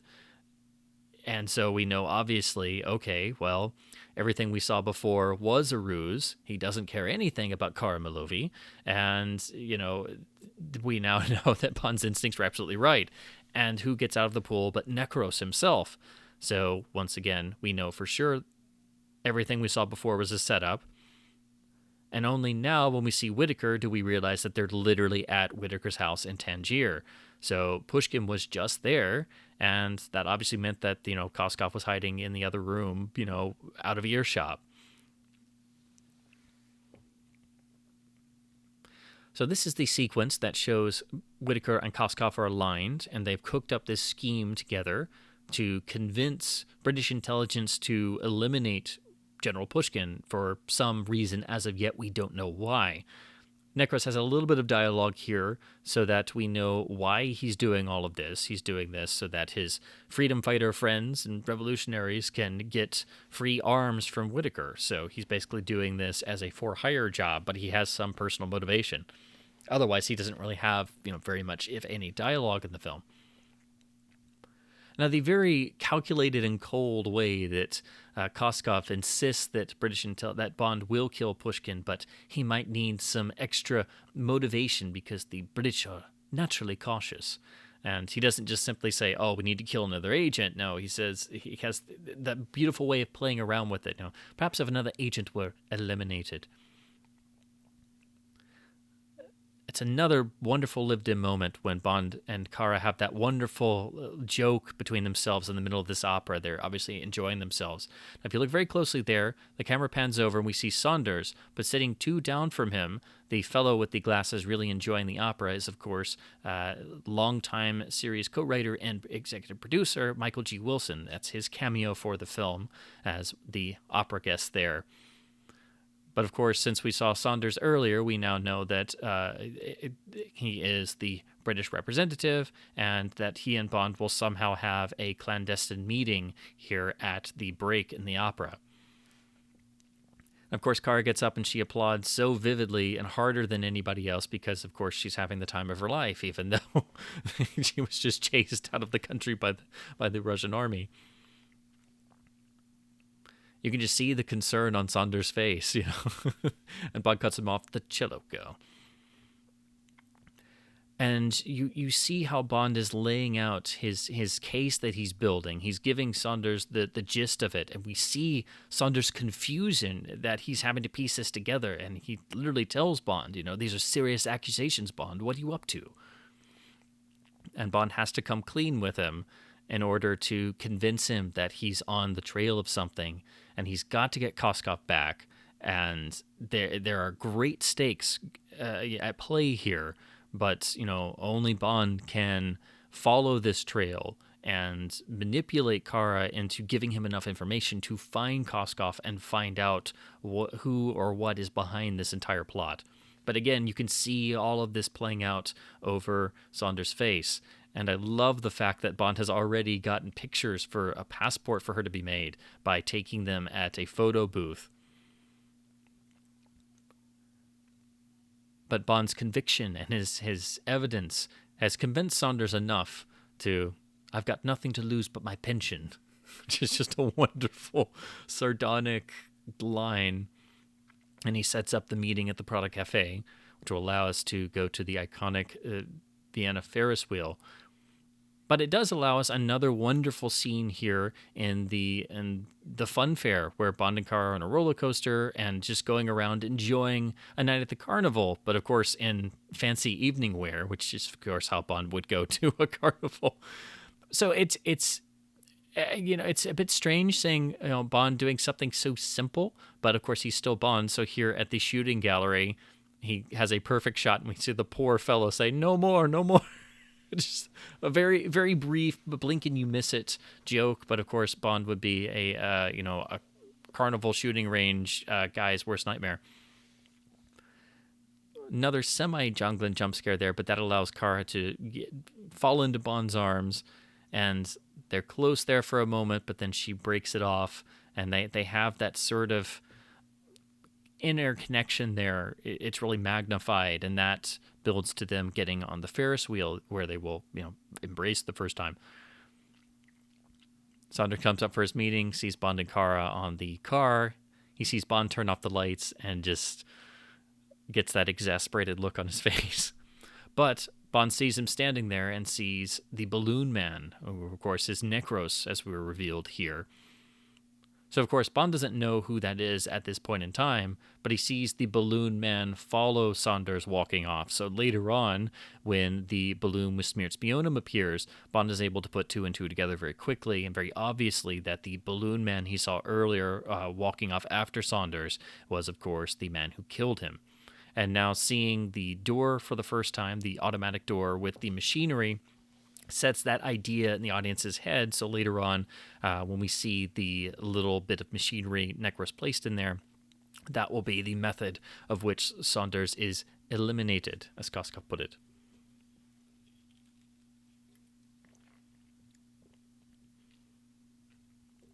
Again, the beautiful Barry Q comes in, and it's wonderful to look at how they tried to make the romance more believable and again more lived in. And Kara even says, she thought about this moment, but she didn't know how to go about it, or if she could go about it. And it's this moment is built up to Bond isn't his sexual appetite is not the typical thing one expects from the traditional Bond formula films, and there was a definite shift to focus directly on to make it a one-woman Bond, to make Bond focus on the leading lady, to make the leading lady more important, more integral to the film, and that is directly out of Fleming's novels. Bond in the novels is not a Lothario who sleeps with anything that moves. That they increased some of that in the original films when in developing the Bond formula to keep some of the raw sensuality of Fleming's novels. They couldn't get into the films, but they really lost some of the great characterization of Fleming's heroines that he had in the James Bond novels, who were all very defined female characters of different types. And that's one of the things that I really miss from Fleming, that I really, truly appreciate in both The Living Daylights and License to Kill. And of course, this was in the middle of the AIDS epidemic, so that, of course, also played into the producers and the writers' minds that, it would probably be a good idea to, not just story-wise, but also in a topical manner, to keep Bond from being so promiscuous. So this is the notion about the Stradivarius from earlier, and of course the Stradivarius was purchased at auction in New York by Brad Whitaker. That ties Whitaker in. That's what gives Bond the next link in the chain, and Saunders becomes the sacrificial lamb here, but he's become slightly endeared to Bond. He has proved himself as a good agent, and now he's going to be killed for it. And Bond himself has a good sense of guilt because, of course, had it not been for him bringing Saunders there and making Saunders involved, Koskov's plan would have probably killed some other agent. And of course, they have to plant the smeared spionum, and they do it on the balloon. And you can just see the rage in Bond's face, and he literally just breaks the balloon in his hands, sees one, takes off for it, and we hear the action cue, which suggests Nekros. Kara looks concerned, and then Bond is just horrified for a moment because, of course, it's a mother and child. And you see them tear off. They're just running for their lives as Bond just catches his breath. And this moment is just sublime. We see the funfair and all the happiness behind them. And you see the darkness come over Bond's face. Yes, I got the message. It's a beautiful close-up. When Dalton turns there, it's just a perfect moment for a close-up. And then we rack focus back over to Kara, who is, as you can see in her face, she's trying to take all of this in. And Bond name drops Whitaker, and she knows of him. So that furthers all this this web of lies and treachery and this mystery Bond is trying to unravel. But now he becomes cold towards Kara, and that the developing feelings, their romance is put on ice, is put on the back burner. And because Saunders has been killed, that causes Bond to immediately turn into the cold, remorseless assassin part of his agent character. And so he becomes distant towards Kara, and that forces her to start to question Bond and question the situation. And eventually, that's why she winds up calling Whitaker and finds out that Yorgi is there, and they're able to realize that Bond is up to something, and he's got Kara there, and she's not dead. So that's what causes her to temporarily switch allegiance and think and be able to be misled by Koskov and Whitaker that Bond is not who he says he is. So it's a moment of Bond's humanity that actually plays against him, and he is then drugged eventually. Again, this is another wonderful transitional moment where Bond is actually posing as a press agent. He has the press badge on his car there, and Barry lays in the Living Daylights as a theme, but it's very mournful and dark. I love the bit there. If you look at Bond's Audi when it pulls up to the curb, the guy who's standing there kind of has to move out of the way a little bit. I love the idea of these binocular goggles. They do look a little silly, but they're so practical. It makes perfect sense. And the way that Bond smiles when he sees Pushkin, leave his lady love at the hotel. Bond takes the glasses off. He has that look in his eyes, so he knows exactly where Pushkin is going to come that night, where he's going to be, because, of course, he will come be with his lady friend in the hotel, and Bond knows that's his point of entry. And so at this point, we think that Bond is there to carry out his orders and assassinate Pushkin, but, of course, Bond has other ideas. He needs to get the information required out of Pushkin, but getting Pushkin to open up, it's not exactly like you can go to the head of Russian intelligence and just ask him, directly, what is Georgy Koskov up to? And he says, is anything wrong? And the silencer is on the PPK, and the look is in Bond's eyes. And Alec Mills talks about in the commentary when they shot this scene, everyone on the set could literally just feel the intensity in Dalton's performance.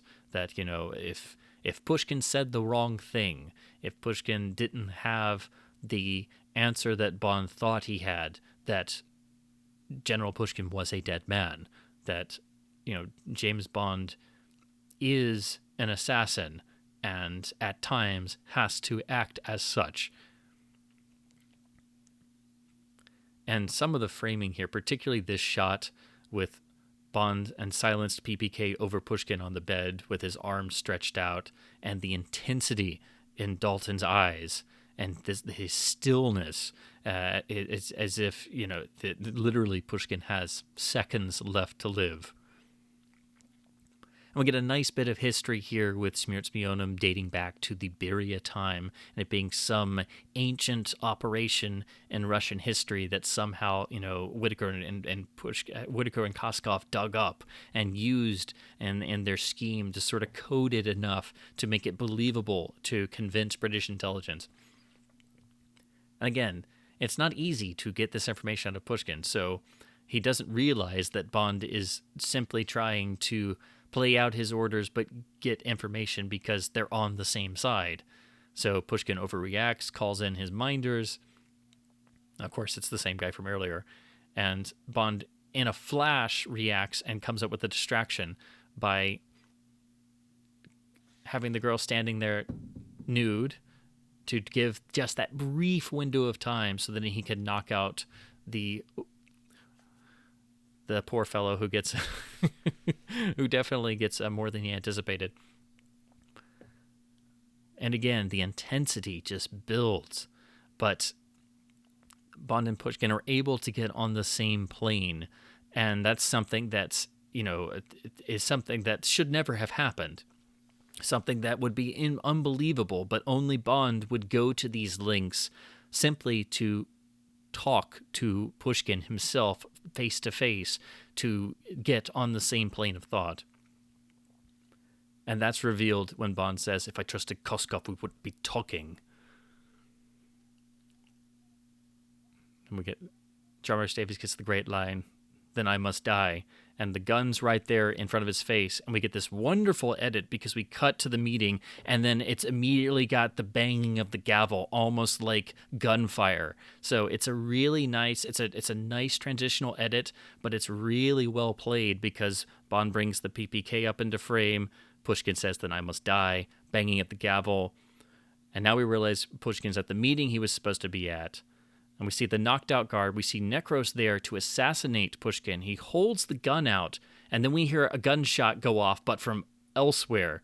And Nekros himself has to turn the light. And that's how we see Bond revealed as the assassin, that he has ostensibly carried out his original orders, but Nekros was there to carry out the assassination anyway, should Bond not show up, because of course they assumed Bond would not be there to kill Pushkin.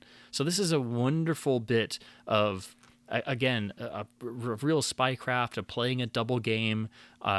Bond has ostensibly just carried out his mission for the film by assassinating Pushkin, but of course we say assassinating in quotation marks. This is the wonderful rooftop chase in Tangier, where Bond uses everything at his disposal, but still really has to run for it and dive off the roofs and things. Originally, this climaxed in what is referred to as the magic carpet scene, where Bond takes a carpet and puts it over some, I believe they're telephone wires, and then slides down in front of some bewildered guys who are smoking some local fun stuff. It's a fun idea, but it is a little bit too jokey, I think, tone-wise. But it is a nice little bit of fun. It's one of the few little bits of deleted scenes that got removed. This is the point at which where we see the duplicity that Bond and Pushkin have obviously cooked up. So now we see that Pushkin is none the worse for wear. And that is obviously stage blood, and I love the fact they actually had him crunch down on some, so he has some blood coming out of his mouth. And of course, Bond is on the run from police and things, so he has to find some sort of disguise, even the most minor disguise, takes sunglasses, and winds up stealing them off the rack because he has to make a quick escape. And of course, there would be lovely ladies there. And I'd love that Pushkin has to remark, it's the first time I've ever been glad James Bond is a good shot.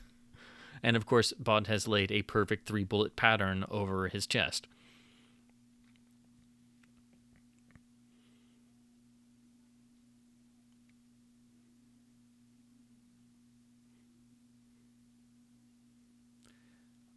It's just, Bond is so wonderfully human here throughout the film, but even little moments like this where, he's been taken at gunpoint after getting in the car, and she says, "Just sit back and enjoy the ride," and then he just turns back slightly and he gives her that slight look That slight look of, you can't be serious, right?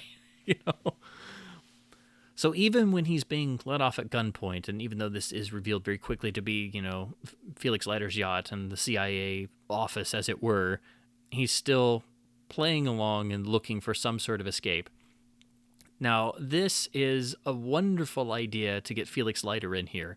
Felix Leiter is Bond's closest friend and ally, but also, horrendously underutilized in the films. Usually, almost always played by a different actor, but it's always great when he does make some sort of appearance. Here he's played by John Terry, who is also in Full Metal Jacket around this time. He was a great idea for a Felix Leiter, but unfortunately, he just has so little to do in the film. This is really the primary scene he has outside of the other scene in the climax. But he just doesn't have very much to do. So it's great that Felix is here in the film, and he and Bond get to talk shop and, realize they've been working the same case from opposite ends. So he sort of Bond is able to do what he did with Pushkin, but on a much friendlier scale. And the reveal of Nekros, I didn't kill him, Bond did. And Koskov gets so excited that his plan was correct. His intuition was right. He literally gets excited like a 10-year-old. And their happiness is short-lived by a mysterious phone call. And of course, we have no idea who this is or what Whitaker is meaning by, getting diamonds shipped. But we can tell from Koskov's reaction and the zoom in, and we immediately cut to where Bond has stashed Kara in this wonderful hotel room. So we know that something is up, and you can tell, Kara is practicing away and it's increasing in intensity, but also she's upset somehow. She says she's worried, but we know something is off key. That was set up by the end of the previous scene in that mysterious phone call. But it's wonderful to see how Bond plays this scene, because this is the point at which he decides to come clean with Kara. But another nice little moment when he comes in the door and she says, "I've been worried, where were you?" And he just said, he has that look in his eyes, and he says, "It's always nice to be missed." And of course, because Bond is having an emotional moment, he doesn't, think about the fact that, she's already had the vodka prepared and she just shook it. He was happy to see that she remembered that he preferred, shaken, not stirred, but she didn't pour it out of the bottle. That's a giveaway that, of course, the drink is drugged, and she does not drink herself. And she turns away from him, and she's acting rather oddly. So this is setting up the fact that she was the person on the other end of that telephone call and has obviously been fed a bunch of lies to play her along so that Koskov and Whitaker can take Bond out. But this is the point at which Bond comes clean, and it is the, similar in ways to the dramatic scene in the hotel room in The Spy Who Loved Me between Bond and Anya, where Bond comes clean about killing her lover. But here, this is where Bond comes clean about his real identity, but at this point starts to feel the effects of the chloral hydrate and realizes it and has to explain to Kara what he's trying to do and convince her in just a few short seconds before he falls unconscious or before Koskov comes in. So he rips open her sleeve to show off the point at which she was injured. And how would he know that the rifle was shot out of our hands? Because I was the man sent to kill you. And then her line of, "Why didn't you?" That moment, that's where she really now questions Koskov again. And I love that Bond is able to get the PPK out, but he can't aim it at Nekros in enough time. And if you look in that wonderful effect where Nekros splits out into multiple people, you could see the faint smile start to break out on his face. And of course, he's once again dressed as a medical professional. And they have this ambulance rigged up, which is, you would have to think, why would they have gone to all this trouble just to, take Bond out of a hotel room without suspicion? But of course, we see in just a moment the container with the heart transplant that has all the diamonds hidden away in it. So this gives them the perfect cover to be able to, do this. So I guess they already this is how they were already going to transport the diamonds. They already had a fake ambulance and stuff, but now they have an actual patient, and Kara is dressed up like a nurse, and I love the name on the tag, Jersey Bondoff. It's like, it's so close to James Bond. It's just one of those like blink and you miss it jokes. Now, the actual effect of the heart here, it looks just so eerie. It looks realistic, but it also looks unrealistic at the same time. So it's always got this eerie effect, and it's beating too because it has the little wires running into it and stuff. And of course, the idea is that it would distract everybody's eyes checking it so they wouldn't notice the diamonds hidden in the ice. Now we're introduced to the Hercules, which will feature into the action climax of the film and really become the primary vehicle of the film. Now this whole sequence in the cabin is just wonderfully set up, designed, written, and directed and performed. It doesn't seem like it's going to do all that much, but in this one bit of time, these few minutes in the plane cockpit, Bond and Kara are able to discover the diamonds in the ice. They're able to rebuild their relationship. Kara is able to get the key ring out for later on so they can escape the airbase jail. And as Bond says, she says, "I've been such a fool. We both have." And we get more of Koskov's plot, and we get wonderful back and forth banter between Bond and Koskov, and we find out where they're going, which is the Russian airbase in Afghanistan. So a lot happens here. And then we get this nice little bit of suspense where they have to hurry up and close the case before Nekros comes out of the restroom.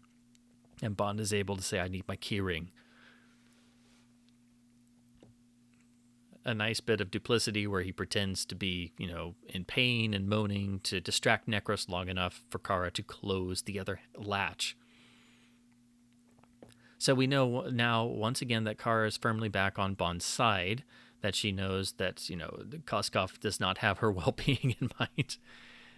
And she has to play this game out along with Bond and, act accordingly. So it shows that she has some grit and spirit and determination as well, which is what you always so need in a heroine. Now, this dialogue between Bond and Koskov, I absolutely adore, because Koskov now has his military uniform back on. He's prancing about. He's got the smile on his face. And he's saying that he's got all this set up and he's trading Bond in for the murder of General Pushkin, that he's been on this great mission, this secret mission that he was assigned on by General Pushkin himself. So he's going to be able to go back to the Russians and everything will be swept away clean because they've planned for every contingency, and he'll be a much richer man. Of course, not knowing that Pushkin is still alive at this point, but Bond plays along with the charade. And he does so with great humor because, you're a wonder, Yogi. And he's able to use one of the classic Bond lines. In saying "you're full of it," that harkens back to Bond's use of it prior in The Man with the Golden Gun at the dinner table, or I should say lunch table with Scaramanga on Scaramanga's Island. And it's a wonderful way to sort of, give Yogi the middle finger, to thumb the nose at him. Because, he's still handcuffed inside the plane. He's still going to have to escape and, foil the plan, but he has to allow Koskov to hoist himself on his own petard.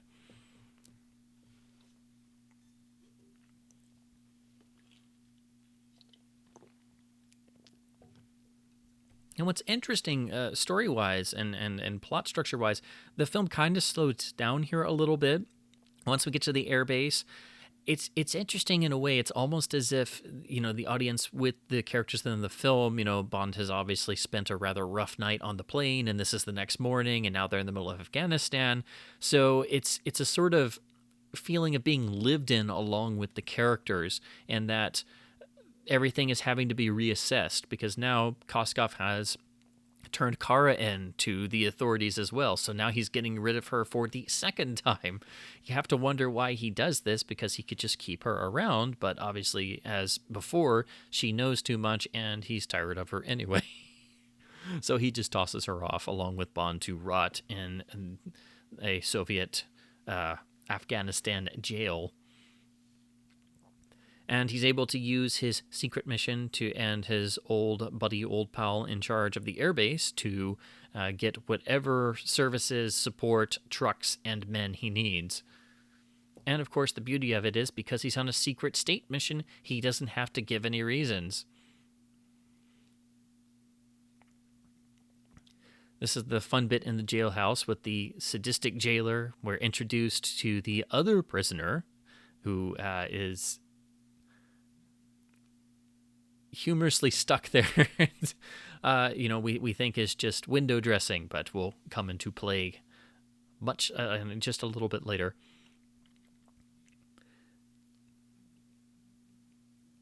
And again, the direction allows for this scene to play out in a realistic way. The jailer is not a very nice guy and, is going to strip Kara just for his own amusement. And we're allowed to get the keyring finder to be brought out. Bond whistles to activate it, and we know that we're about to have a bit of fun. And I love the fact that the jailer himself whistles into it.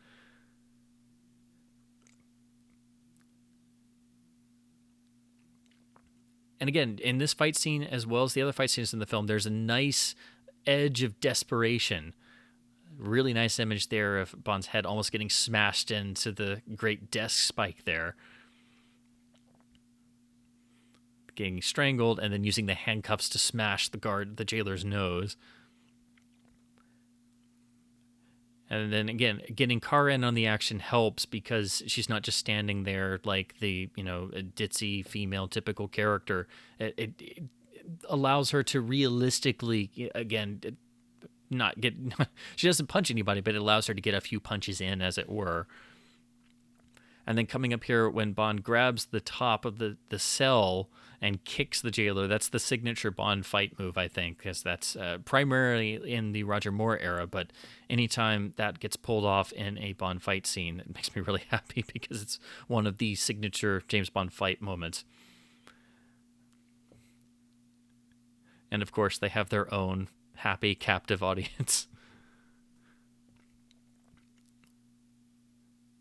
This is perhaps the best joke in the film, where Bond is trying to break out of the handcuffs. Kara says, "You were fantastic. We're free." Kara, we're inside a Russian airbase in the middle of Afghanistan. At least we're together. Terrific. And of course, had Bond and Kara left without freeing who is revealed to be Kamran Shah, they would have not gotten very far. But of course, Bond would free such a wonderful seeming character. And again, Cameron has so much fun with that being stuck there. Of course, we don't know at the time, forgive the theatrics, hangover from my Oxford days, but he does have fun with that. Now, this is another, it's a little transitional bit, Bond and Kara trying to break out of the airbase, but they're able to see the diamonds being loaded away onto a truck. They're able to follow Koskov's trail. They know that he's preparing to meet someone, and he's going to do something, probably some sort of swap or trade for these diamonds while they're hiding behind the crates. And then we see the truck with the stairs. Bond sees that and knows he can steal that to then try and get over the fence by using those stairs. But my favorite part of this sequence is how dark it is, how desperate Bond is in his face, Barry's cue, and that moment there where Bond turns the corner, but Kara stays there, and he has to come back and come back around the corner and grab her, and then you see the stairs go off. It's a little bit of humor, but it's so believable and so lived in. And then they drive the truck off, and all Bond can do is slouch down some and turn his collar up a little bit. So, hopefully no one will notice. But of course, in like half a second, as we see here, the guy realizes the truck is gone. We hear the sirens go off.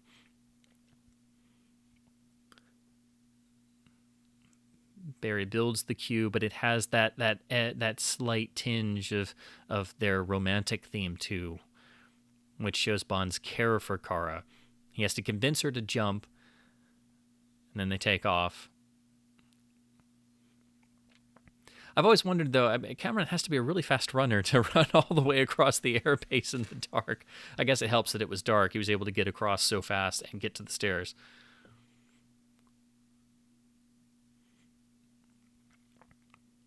And again, all the one-liners, they're so intrinsic to the scene. So they're, they no kill you now.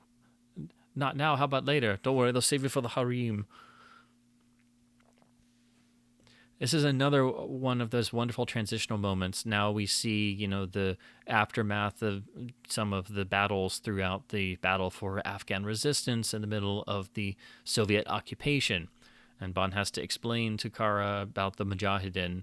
And, also it's there, obviously, for the audience as well. But not too much, for those who were not aware of the situation in Afghanistan at the time. And Barry's cue here is just absolutely gorgeous. This is really even though it's not using the Lawrence of Arabia music as they did in The Spy Who Loved Me, this is the closest that Bond gets to a Lawrence of Arabia style epic is these moments in, what is purported to be the Afghan desert in The Living Daylights. And we get enough of the struggles that are going on without it being hammered into our heads and beaten over our heads like a lot of other films did at this time period that were set in and around Afghanistan and had the Mujahideen in the films.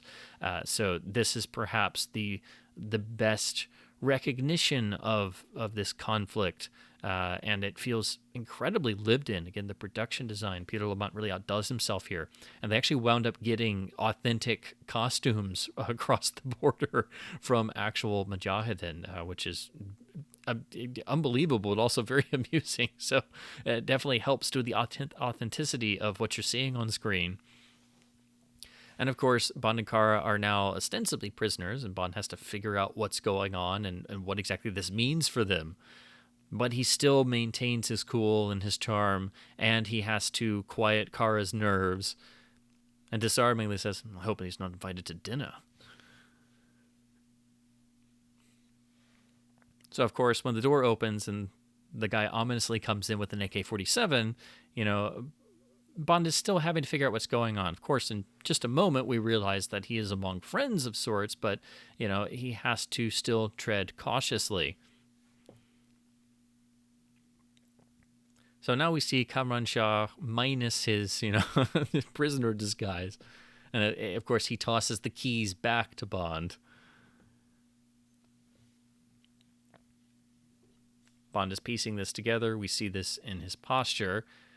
So he sends Kara along, saying, basically, it's all right. I'll see you later. And now he's going to be able to talk to Kamran, try to get back to the airbase, and give over enough of the plot he's uncovered to explain why he's there, who he is, and why it's so important that he gets back to the airbase.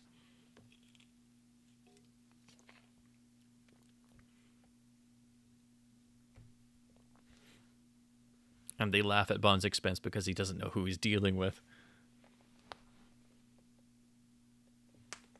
So this is another of the characters like Pushkin, who starts out one way but is revealed to be, a great Bond ally, and so full of life like the best traditional Bond allies. Bond's line there, "I work for the British government," is another of the great traditional Bond lines that's been used several times in the series. Not as famous as the most used catchphrases, but is one of the great lines for Bond fans to sit up and take notice.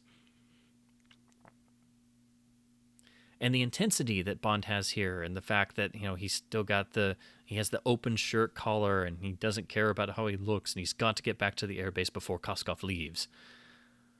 But he's stuck having to live with the way the Mujahideen work, and they're going out on some operation in the morning. Of course, it is revealed to be they're going to basically run security for the Snow Leopard Brotherhood, and that will be the meeting at which the diamonds are being exchanged for the opium. So Bond will be able to achieve his goal anyway, but he doesn't know it at the time.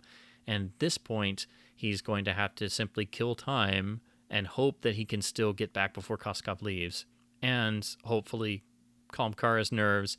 But this is used as the way that Bond explains his way of life to the lady of the film, and is really the best example of this in the series, arguably. This scene is the culmination of what got started in their first meeting in her apartment. But now there are no walls. Bond is not playing a role. Bond is himself, and Kara reacts, against his job, his convictions, his way of life, and she really does feel for him, and he feels for her, and it's conveyed in between the dialogue and their emotions. And she's almost on the point of tears. And what makes her so endearing is she hits him with a pillow and curses at him and refuses to say horse's ass. It's just, it's so believable and so human. And Bond is genuinely amused and touched, and you can see the emotion on their faces. And that's what makes this moment so vital and so memorable. And Bond's promise that he will come back, that she will see him again. You do believe it, as she does, and we get the classic clinch into what Alec Mills called his chocolate box shot of the film. This beautiful shot of the men on horseback going off at dawn, the sunrise over the desert sands. It's just so incredibly lived in. It's, again, the most Bond as Lawrence of Arabia. And then we get this wonderful shot here with the sun flaring out the lens as they prepare to take off from the airbase. It's a really wonderful moment that really sells the atmosphere. It really contrasts very well with the previous shots of the horses going across the sun. And as they approach the designated meeting point, we feel the tension start to build. Barry's score picks up on this, and we see these Red Cross bags again, so that we saw those earlier. And they, of course, contain the opium. And what's great is Bond actually sneaks over and investigates himself. And, of course, he should know what opium tastes like because, of course, they show that in For Your Eyes Only, where Bond tastes the opium inside Christodos' warehouse.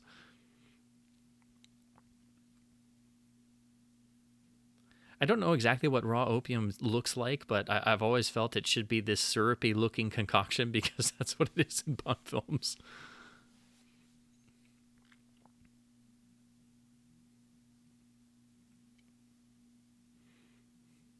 And it's great that Bond walks back over to Kara, checks it there, because he's keeping her involved in the plot.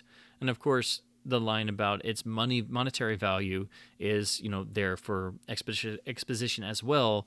But he's explaining to Kara, who has no idea what's going on. So he's keeping her involved because she's his compatriot for the sequence, at this point in time. And then he goes over to Kamran. What are you up to, Kamran? Selling dope? Now we're able to piece together more of the plot. Again, Kamran is there simply for money to be able to buy arms. So the irony is he's here working security for this drug deal with these Russians that, would kill him on sight if they knew who he was. So it's a nice bit of irony that he's there and he's having to do this and not make his presence known. And Koskov is right there. And now Bond is able to, reveal this is why I'm here. And they'll get this money and they'll be able to turn a huge profit and still be able to provide the Russians with all these arms. So we have to figure out some way of stopping them. And in this back and forth, Bond realizes the only way to do it is to work with Kamran and only strike once the deal has been done and everyone splits off to go on their separate ways. So they exchange these knowing glances, and this is where Bond asks for the explosives and the bomb. And as soon as they break off, Barry's cue changes to this incredibly dramatic rendition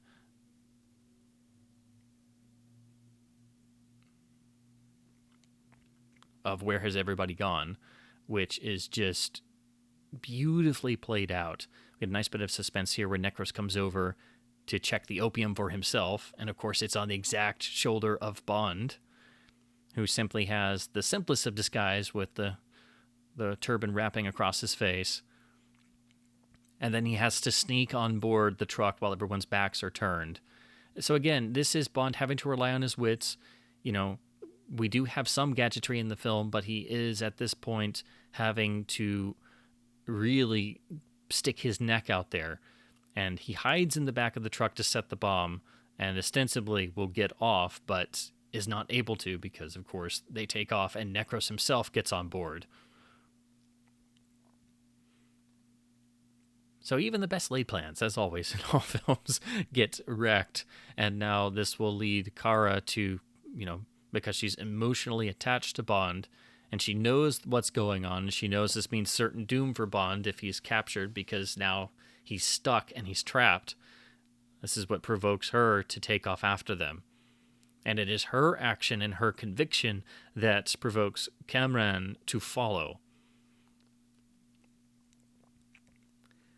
And of course, since this is Kara, who isn't really, is not a professional in any sense of the word, the fact that she grabs Cameron's AK-47 and she takes off on horseback by herself on her own, it's just, that's real conviction. And then I love the reaction shot where we see all of Cameron's men staring and waiting, and then he finally gives the word and they take off.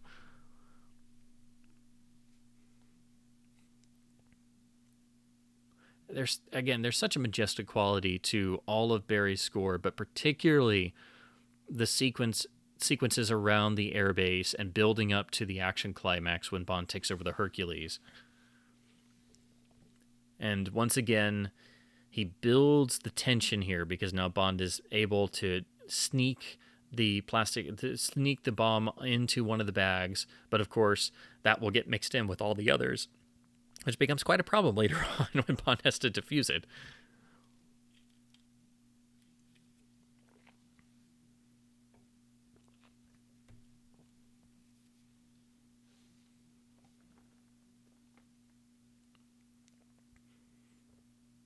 And again, it's fun that we're going back to everywhere that's already been established. We're back to the Hercules. We're back to the airbase because we've seen all this before. We know the layout, and now we have to figure out, okay, Bond is going to try and blow up all the opium, and they're going to load it onto the plane, but how is he going to get the bomb on the plane? How is he going to have enough time to set the timer? And then he's going to have to get off and not have his disguise discovered. It becomes a matter of suspense now, because it is, how will Bond achieve this, and how will he get away with it before the bomb goes off? It's not the traditional, we are infiltrating a facility of sorts, but it's not a giant fill-in layer. It's an airbase, but it's beautifully played out and allows for a nice buildup of suspense, and then the situation becomes compromised, and Bond has to think on the fly and adapt his plans immediately.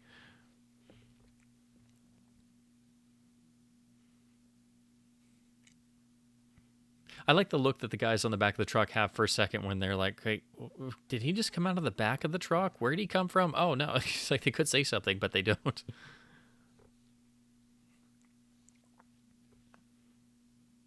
And Bond simply slips in because, of course, he goes unnoticed by appearing to look like he knows where he's going, which is the ultimate way of easiest, most 101 trick in the book of infiltration. And in the process, doesn't realize that his turban has come completely loose, which allows him to be spotted. And then I love the fact that he's got to try and keep everyone at bay, so he fires wildly, knows the pilots are behind him, turns around, they're already gone.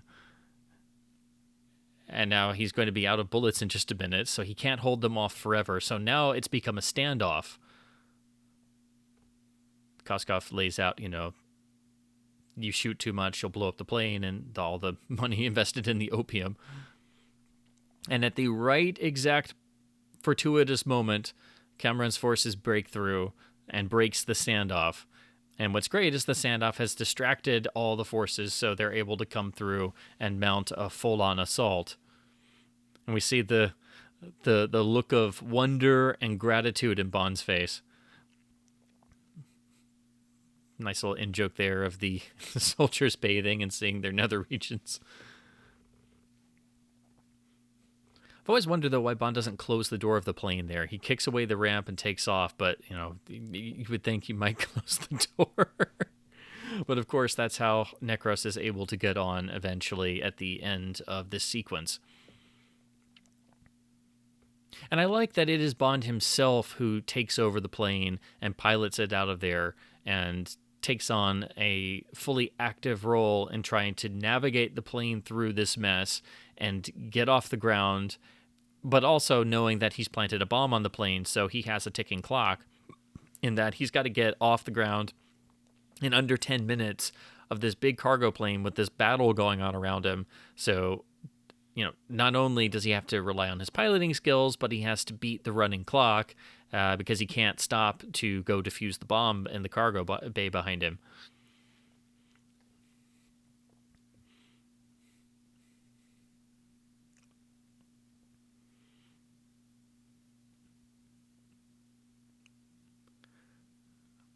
And even though Kara is outside by herself, she's still observing and trying to figure out where Bond is and what exactly is going on. And nothing's ever too easy because Bond has to get past these little speed bumps on the runway.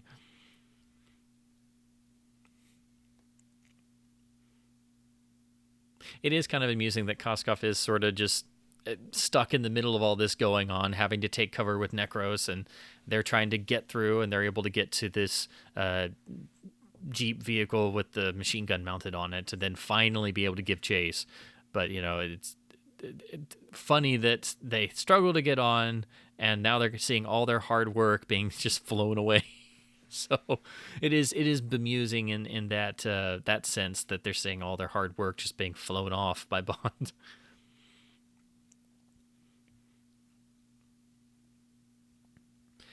What makes this sequence all the more interesting and exciting is every time you think that it has ended, it keeps going.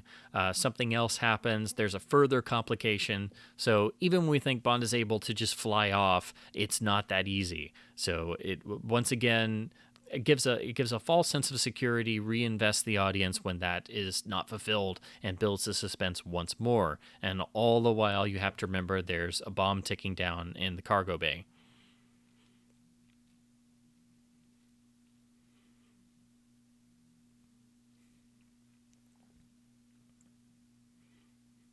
And Cameron is allowed to get his revenge against the commander of the base by blowing up the gas truck.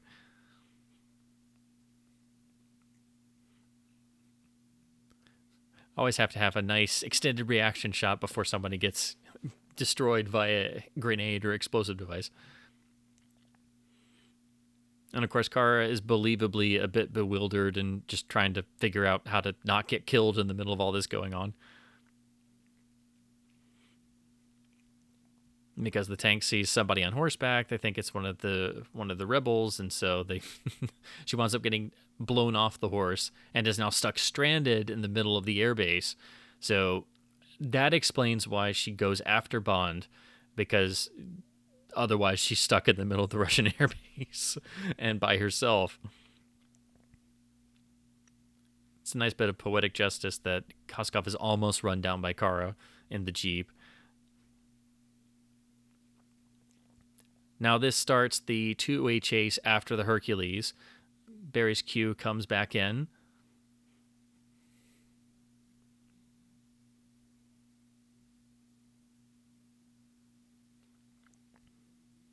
I've always loved the image of Nekros on the back there with the giant machine gun firing away.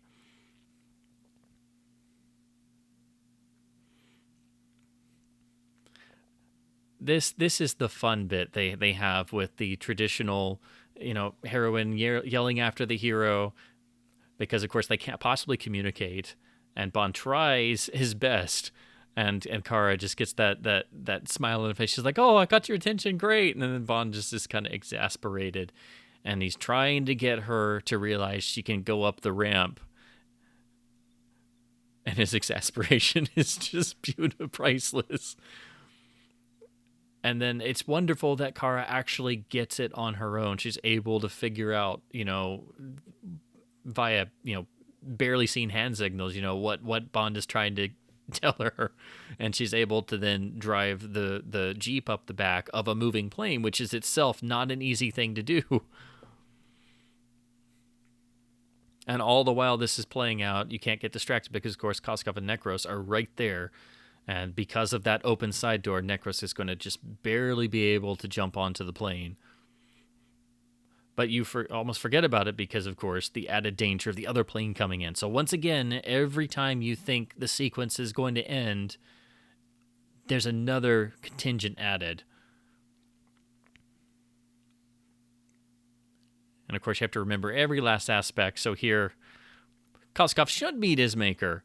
But what I really love the fact that he manages to survive just barely so he can get his comeuppance at the end. But it's just wonderful. And it gives us this really nice reaction shot of his bloodied face lying on the desert sand and having to look up at the plane, knowing that Bond's gotten away with the opium, but that Nekros is on board. So he hasn't quite failed yet because Nekros is his ace in the hole.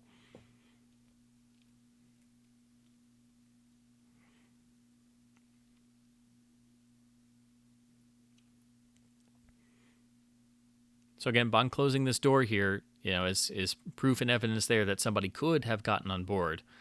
And of course, he's left Kara at the helm for ostensibly just a few seconds, and she has no piloting skills whatsoever. So now the fact that she's at the helm when this vicious fight has broken out in the cargo hold before Bond can defuse the bomb, there are multiple suspense threads that run through this sequence that are now going to get compounded by Bond's knife accidentally cutting the wires holding all of the bags of opium and upsetting the balance of the plane.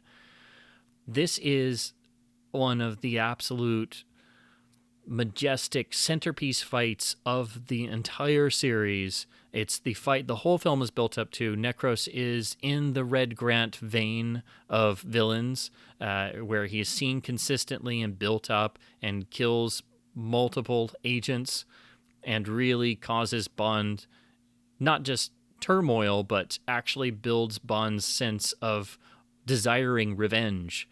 And the build-up, the direction, the maintaining of the suspense, and the ticking clock of the bomb is stretched out to the absolute wire and is just impeccably put together. You can't improve on this sequence. And again, the same traditional aerial team that started on the series in Moonraker returned for the cargo net fight, which is just breathtaking especially when you realize just how incredibly dangerous this sequence is. And the performances of the actors on set just sell it. And it builds to the killing of Nekros, which, while it is it has the built-in humor of it being Bond's boot that Nekros is hanging on to, it is so maliciously felt. This is Bond as a killer, tried and true for the first time really since, For Your Eyes Only for sure, but really you haven't felt the moment when Bond kills someone in this intensity really since the train fight in From Russia with Love. It is one of the, 5 or 10, one of the handful of most rewarding moments of Bond's character in the entire series, and the entire film has built up to this moment. And this is where Bond certainly doesn't mind killing in cold blood. There are a few times, there are a handful of times where Bond is and completely will be a killer. And Barry scores this moment for all it is worth. So you feel every last bootlace that Bond cuts, and Nekros pleads for his life, and Bond cuts away anyway. And we get that wonderful, malicious build-up where Bond is just feeling every moment of it and gets revenge for all the agents' deaths, from 004 to Saunders.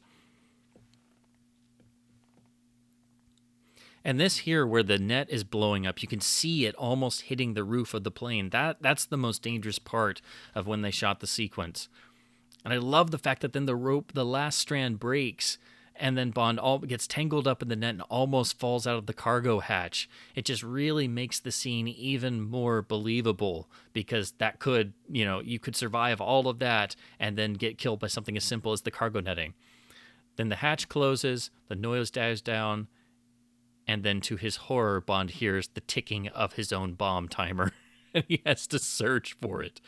And he knows that there are only seconds left, and so we see on the timer 3, 2, and Bond is able to defuse it just barely. And you can see his exhaustion and his sheer relief in his face. So it's a perfect cap to that. And before we can get a breath, Bond has to rescue them from certain doom by pulling the plane and just barely making it over the cliff face.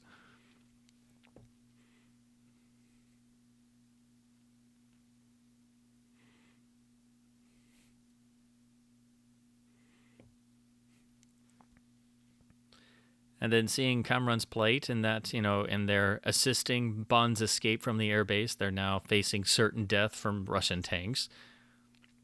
Bond has to help them somehow, and will decide to use the bomb he just defused. And then we get this wonderful sequence here on the bridge, which has the wonderful miniature effects work when they actually do the explosion part, once the bomb Bond drops goes off. Nice bit of character. Kamran goes back for his fallen comrade. Get a nice setup to another line, where are you going? Drop a bomb.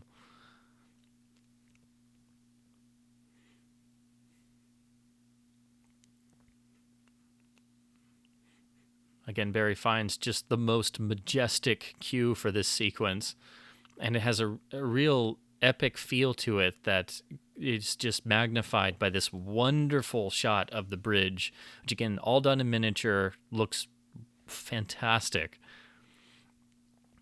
And again, the smile on Bond's face says it all. And as the Hercules flies off, Bond actually banks the wings as a salute to Kamran and his men.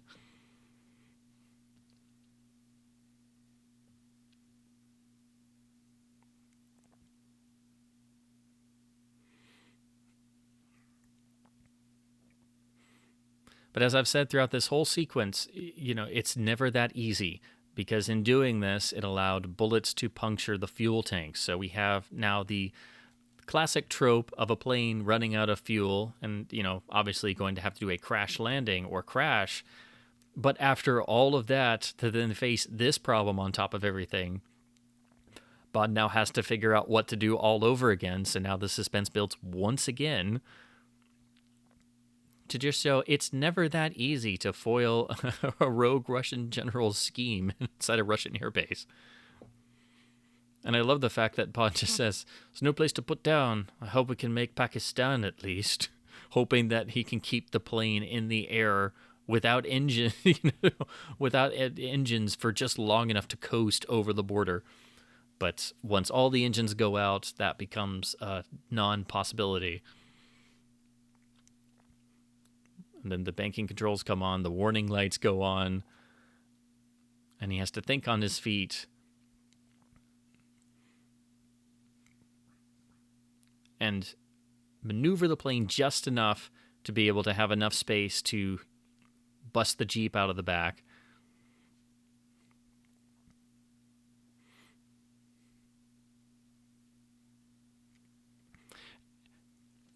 And his assurance is such that you think that Bond has somehow done this before, but this is just a wonderful moment, so dramatically scored, as they just barely make it out and then skid the Jeep to a stop. And then Bond and Kara watch as the plane crashes with all the opium on it. And then I love the fact that Bond takes Kara's hand as they watch this, and he starts to massage her hand, and it's like, we finally made it. It's all right. And then we get inaccuracy of Islamabad and Karachi being on signage that, they are much farther apart in real life, but we get that nice moment where Kara smiles at Bond's restaurant line. But I love that added bit where he takes her hand and holds her hand. So that's the action climax of the film. Now we have the tag ending. Again, instead of what we saw for a long while with the tag ending having the henchman, it's actually the primary villain who Bond takes out here. So as usual in a Bond film, when you think the film is over, there's always something extra. We get Felix and his last bit in the film helping Bond to infiltrate Whitaker's pad, as it were. But I do love the fact that when Felix says, "Go, James," that's right when he punches the would-be military guard outside Whitaker's place. The look on Bond's face when he sees all this stuff inside Whitaker's, fortress is just priceless. And anytime Bond can show off his intelligence is something I adore. So when he comes in and he says, "Pickett's charge was up Cemetery Ridge, not Little Round Top." The fact that Bond knows enough about the Civil War to know about, actual military movements, that he has other interests and he has great knowledge. And he's able to use that against Whitaker as his entrance. It's just something I really like. It's a throwaway thing, but anytime Bond has a sense of self outside of his normal intelligence work and he's able to use that, I just really appreciate. And Whitaker's able to spin Bond along just long enough to discover a way to get to his remote control and then use all of his secret hidden gadgets against Bond. So this is a villain who is able to turn the tables on Bond with his own gadgets, which is a nice reversal. It's not a whole lot, but it's almost like a veritable Q's at lab in terms of inside he's got all these little things hidden away. And now what Bond thought was simple, he's just almost gotten himself obliterated by machine gun fire. And we have a nice little bit of back and forth where Bond still has his traditional Walther PPK, which is completely ineffective against Whitaker's assault rifle with body armor plating. Although you have to wonder why Bond doesn't just fire underneath, fire at his legs or something, because it's just in front of the face. But it is quite dark, so.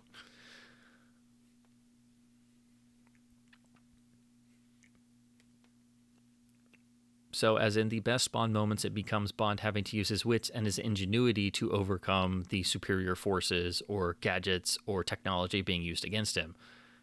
And of course, it seems everywhere he goes in this room, it's a potential death trap.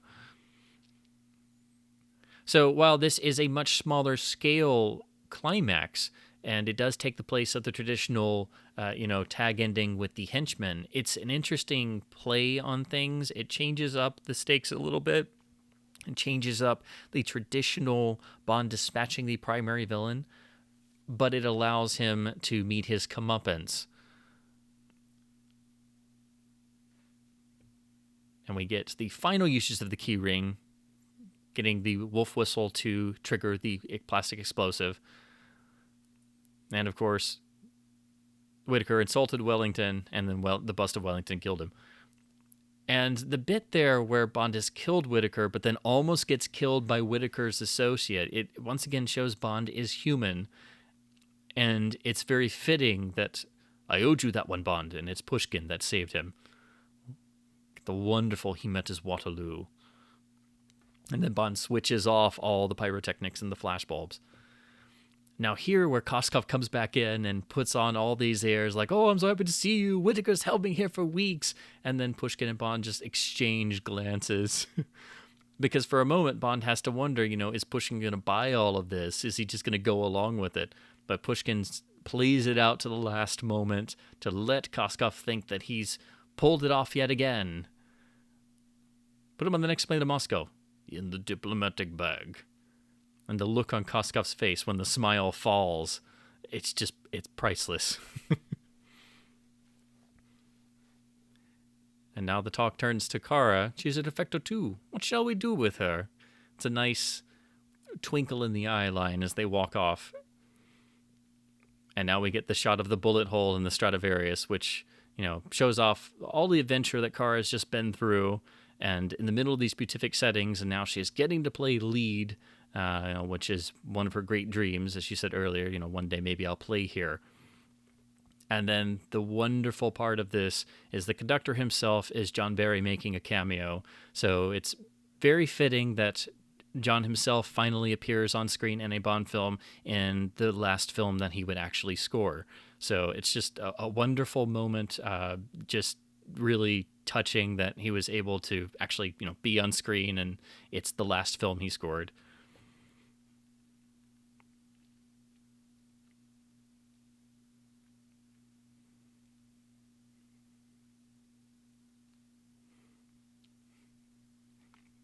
So it's a nice ending for Kara in that she's gone through all this hell and has now achieved, the success she always dreamed of. Is now being fawned over, and she's got this concert tour that's been booked, as we see on some of the posters and things. And now M is back, and he's leading her off. And now we get the cameo with General Gogol. So again, it's nice to be able to see Walter Gotell in the film somewhere. Again, originally the idea was that he would have been the primary character in the film, but due to his ill health, it became a different character in Pushkin. So that's why the lines are about, Gogol's now with the Foreign Service, and you don't have to worry about any issues with the Russians. Now, this is an interesting gag. It's maybe a little bit much that Cameron Shaw would come with his men all the way to the performance, but they did have a little trouble at the airport, which is a funny gag. But and now he's being introduced to Gogol of the Foreign Service. But it's a fun joke. Maybe it's a bit much that he would come all the way there to the concert hall. But of course, Kara's a bit hurt that ostensibly Bond isn't there. There you see the world tour poster, that she's, essentially maybe supposed to have a life of her own now without this man in her life. But then the camera pulls back and we see the 2 martini glasses, and she whistles, and we hear the key ring finder, and we see the hand holding it. It's just a beautiful cap to this film. It's incredibly romantic, and we have the Bond and leading lady in the final clinch embrace. And Kara gets out the classic O. James, as If There Was a Man comes in for the end credits theme. But it's just wonderfully pieced together, and easily the most romantic ending of any film in the series, and definitely befits the fact that they built up Kara as a much more fully realized character and much more fully invested in the actual story and the plot of the film itself, instead of just being the Bond girl or the token female love interest. So it just beautifully goes into If There Was a Man, which is one of the most underrated songs of all Bondom, and it's here over the end credits, over this lovely shot of the fountain outside the opera house in slow motion. But I love this song, and I love the fact that it's used over the end credits, and we've gotten it used throughout the score, so we're used to the melody, so when the song finally comes in over the end credits, it is the perfect ending to the Bond and Kara relationship, that we got the final payoff with their final embrace there. Just wonderfully put together. Again, very romantic and very much out of the Bond of the novels and the female characters that Fleming created. So that brings the film to an end, and it is, again, a film that I feel is so invested in the reality of the world at this time, towards the end of the Cold War, that is still able to have its fun as being a James Bond film. So we get some of the gadgetry, we get the one-liners, we get Bond's character fully fleshed out, fully invested in on the screen, and there is not a single moment where we don't feel every single aspect of Bond's mentality, of his character, of his feelings, of his humanity. Every nuance is there and feels so plucked out of Fleming's prose. And then the credits fade out, and we get the traditional James Bond will return credit, but over the 2 martini glasses, the shaker, and the rose on the tray. It's just a beautiful image. I think it's one of the best end credit images for the films. That's something that most people don't go into, but for a while there, they were always finding a single image to end the film on and bring in the end credit, production credit with James Bond Will Return. The most famous being probably the one at the end of On Her Majesty's Secret Service with the bullet hole in the windshield. But that one there of the martini glasses and the shaker is one of my favorites. So with that final fade out, we end The Living Daylights, and it results in a film that is so extraordinarily rewarding to the diehard James Bond fan and represents a definite change of pace and change of style for, traditional audiences who are maybe not fully acquainted with the rest of the world of Bond, or particularly the Bond of the novels. And in many ways, I think this film represents the James Bond of the novels to his fullest extent that we've ever seen on screen. Because in On Her Majesty's Secret Service, we have Bond in a particular moment in his life where he feels unease with his job, with his age, with his experiences. He's at a particular precipice in his life, and of course, the story doesn't go very well for him. But here in The Living Daylights, we have a fully realized Bond who is not at that particular crossroads in his life. So it's getting to see more of Bond's character than we had ever seen before in a single film, but also not neglecting the expected moments that we all crave and want and desire every time we buy a ticket for a James Bond film and go into a darkened theater. So it manages to once again have its cake and eat it too. And for the silver anniversary film, for the film celebrating 25 years of the James Bond series, I think it is the most wonderful present to all James Bond fans in that it manages as a film to perfectly blend the James Bond of the novels with the James Bond of the films, and you get to have both aspects with all of the great parts of each. And the blending is such that by the time you finish it, you feel the spirit of Ian Fleming has been made alive and well inside the film. And thus, every time I rewatch the film, every time I even think of it, every time I come back to it, it has just really opened up and become a enriching, ever rewarding experience. I always find myself looking at new facets or things I hadn't considered before. It's a film that you're able to look into and really savor over in the way that you would a great novel or one of the James Bond novels. And again, I do think that really does make it unique. I think it builds upon the successes and the positives of the 3 films that led up to it, and it culminates those and becomes a new jumping off point for what is typically termed the Timothy Dalton era.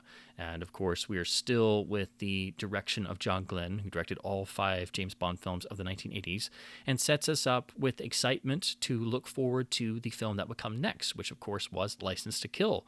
Unfortunately, the Dalton era was cut short by the legal difficulties that led to the 6-year gap between License to Kill and GoldenEye, and the distribution on both Dalton films was also suffered because MGM at the time, which the studio the films were tied to after they bought out United Artists, was ever increasingly precarious throughout the 1980s, and the constant changeovers in personnel at the top of the studio.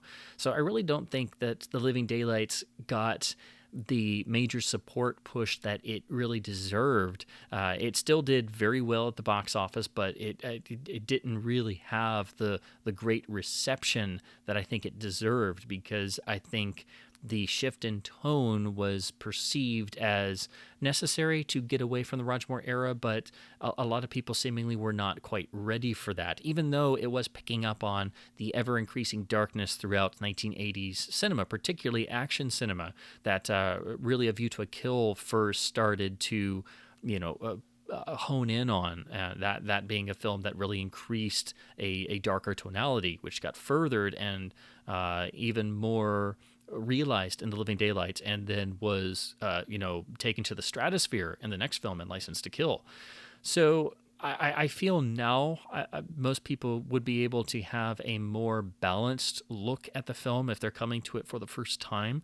But I really think that both Dalton films are only able to be 100% experienced and felt if you really have at least some knowledge of the James Bond of the novels, of Ian Fleming's original creation, of his writing, of his prose, and how the Bond of the novels and the world of the Bond novel really operates, and its differentiation from the film series, and how the film series, ever since 1962 and Dr. No, has stayed true and deviated in ways from the original source Fleming material. So, of course, Fleming is the basis for everything that they do, and it becomes important to go back to the source, as they always put it, from time to time when they feel they get too far away from things. And this was definitely the time in the 1980s where they took that mantra to its fullest extent, and they'd started that on For Your Eyes Only in 1981, and with each successive film they were playing around with that idea in different ways. But on The Living Daylights, I think they really nailed what they started out to do on For Your Eyes Only, and over those three films, For Your Eyes Only, Octopussy, A View to a Kill, tried different variations, and then on The Living Daylights it all crystallized. So it is a very special film for me. I think it is absolutely incredible, and really one of the most rewarding experiences for any diehard James Bond fan, and particularly fans of Fleming's original creation and the original James Bond novels. And it is a film where you really feel James Bond is a breathing human character right there in front of your very eyes. And Timothy Dalton's performance cannot be overstudied or overpraised enough. He really sells every last nuance, every glance, every moment of pause, every moment of disquiet. This is a character who is an intelligence man who lives and dies on a daily basis on his wits and his instincts. And of course, it is Bond's instincts that save him throughout the film, but also cause him to make connections with others, and also what starts to unravel the villain's plot right at the beginning of the film in the sniper sequence. And that is taken directly out of Fleming's original The Living Daylights short story, which means the spirit of Fleming is there in the beginning and gets maintained throughout a brand new story that is perfectly constructed out of Fleming original source material.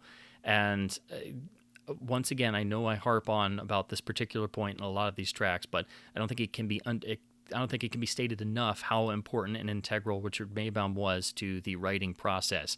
He really was the scribe, the brain of the James Bond film series, and writing more Bond scripts than anyone else.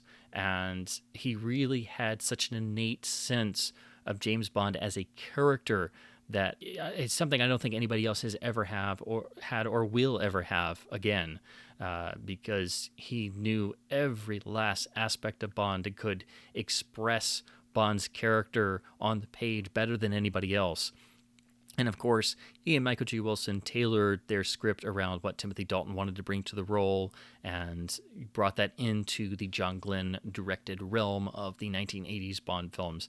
So overall, all of these, plus one of John Barry's career best scores, and really the summary of his entire career in scoring James Bond, it results in an incredible masterwork, and really the most underrated film of the series, and one I hope that over time becomes more respected and more appreciated, and hopefully one day it can achieve the level of recognition that it just has never gotten. It's always the film that gets overlooked or sidestepped And now with the current trends being much more geared towards darker films, people like to look back at the Dalton era and highlight License to Kill as being a breakaway experiment and being so different and so dark and having the PG-13 rating and the censored violence and being so far away from the formula. But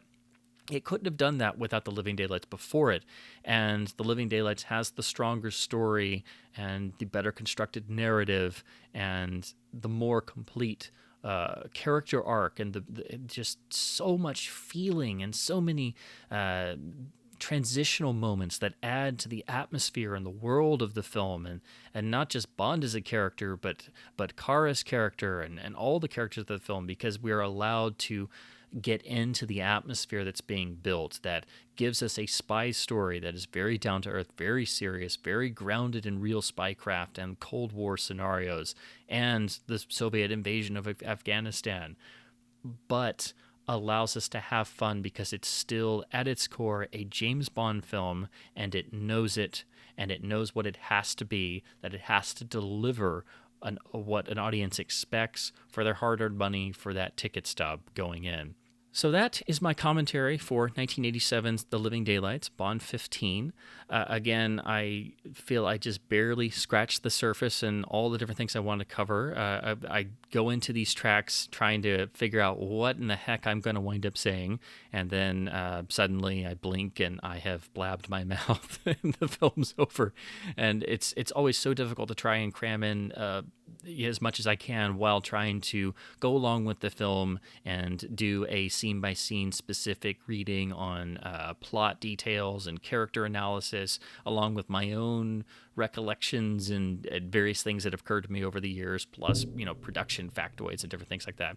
So if you've stuck with me through this whole track, thank you so very much. I hope this has been enjoyable and informative. It's almost even really harder on films like this that I adore that are rather overlooked. So I always feel I want to try and make these tracks as good as I possibly can to not just mount a defense for the film, but to really, maybe praise it enough to get people to take a fresh look or a brand new look if you're new to the film, and maybe throw away preconceived notions or get past the critical reception and look at it from a different perspective, and also the important perspective of looking at it from where it's coming and adapting bits of Bond as the character that Fleming originally created, the Bond of the novels that we had not yet seen on the screen.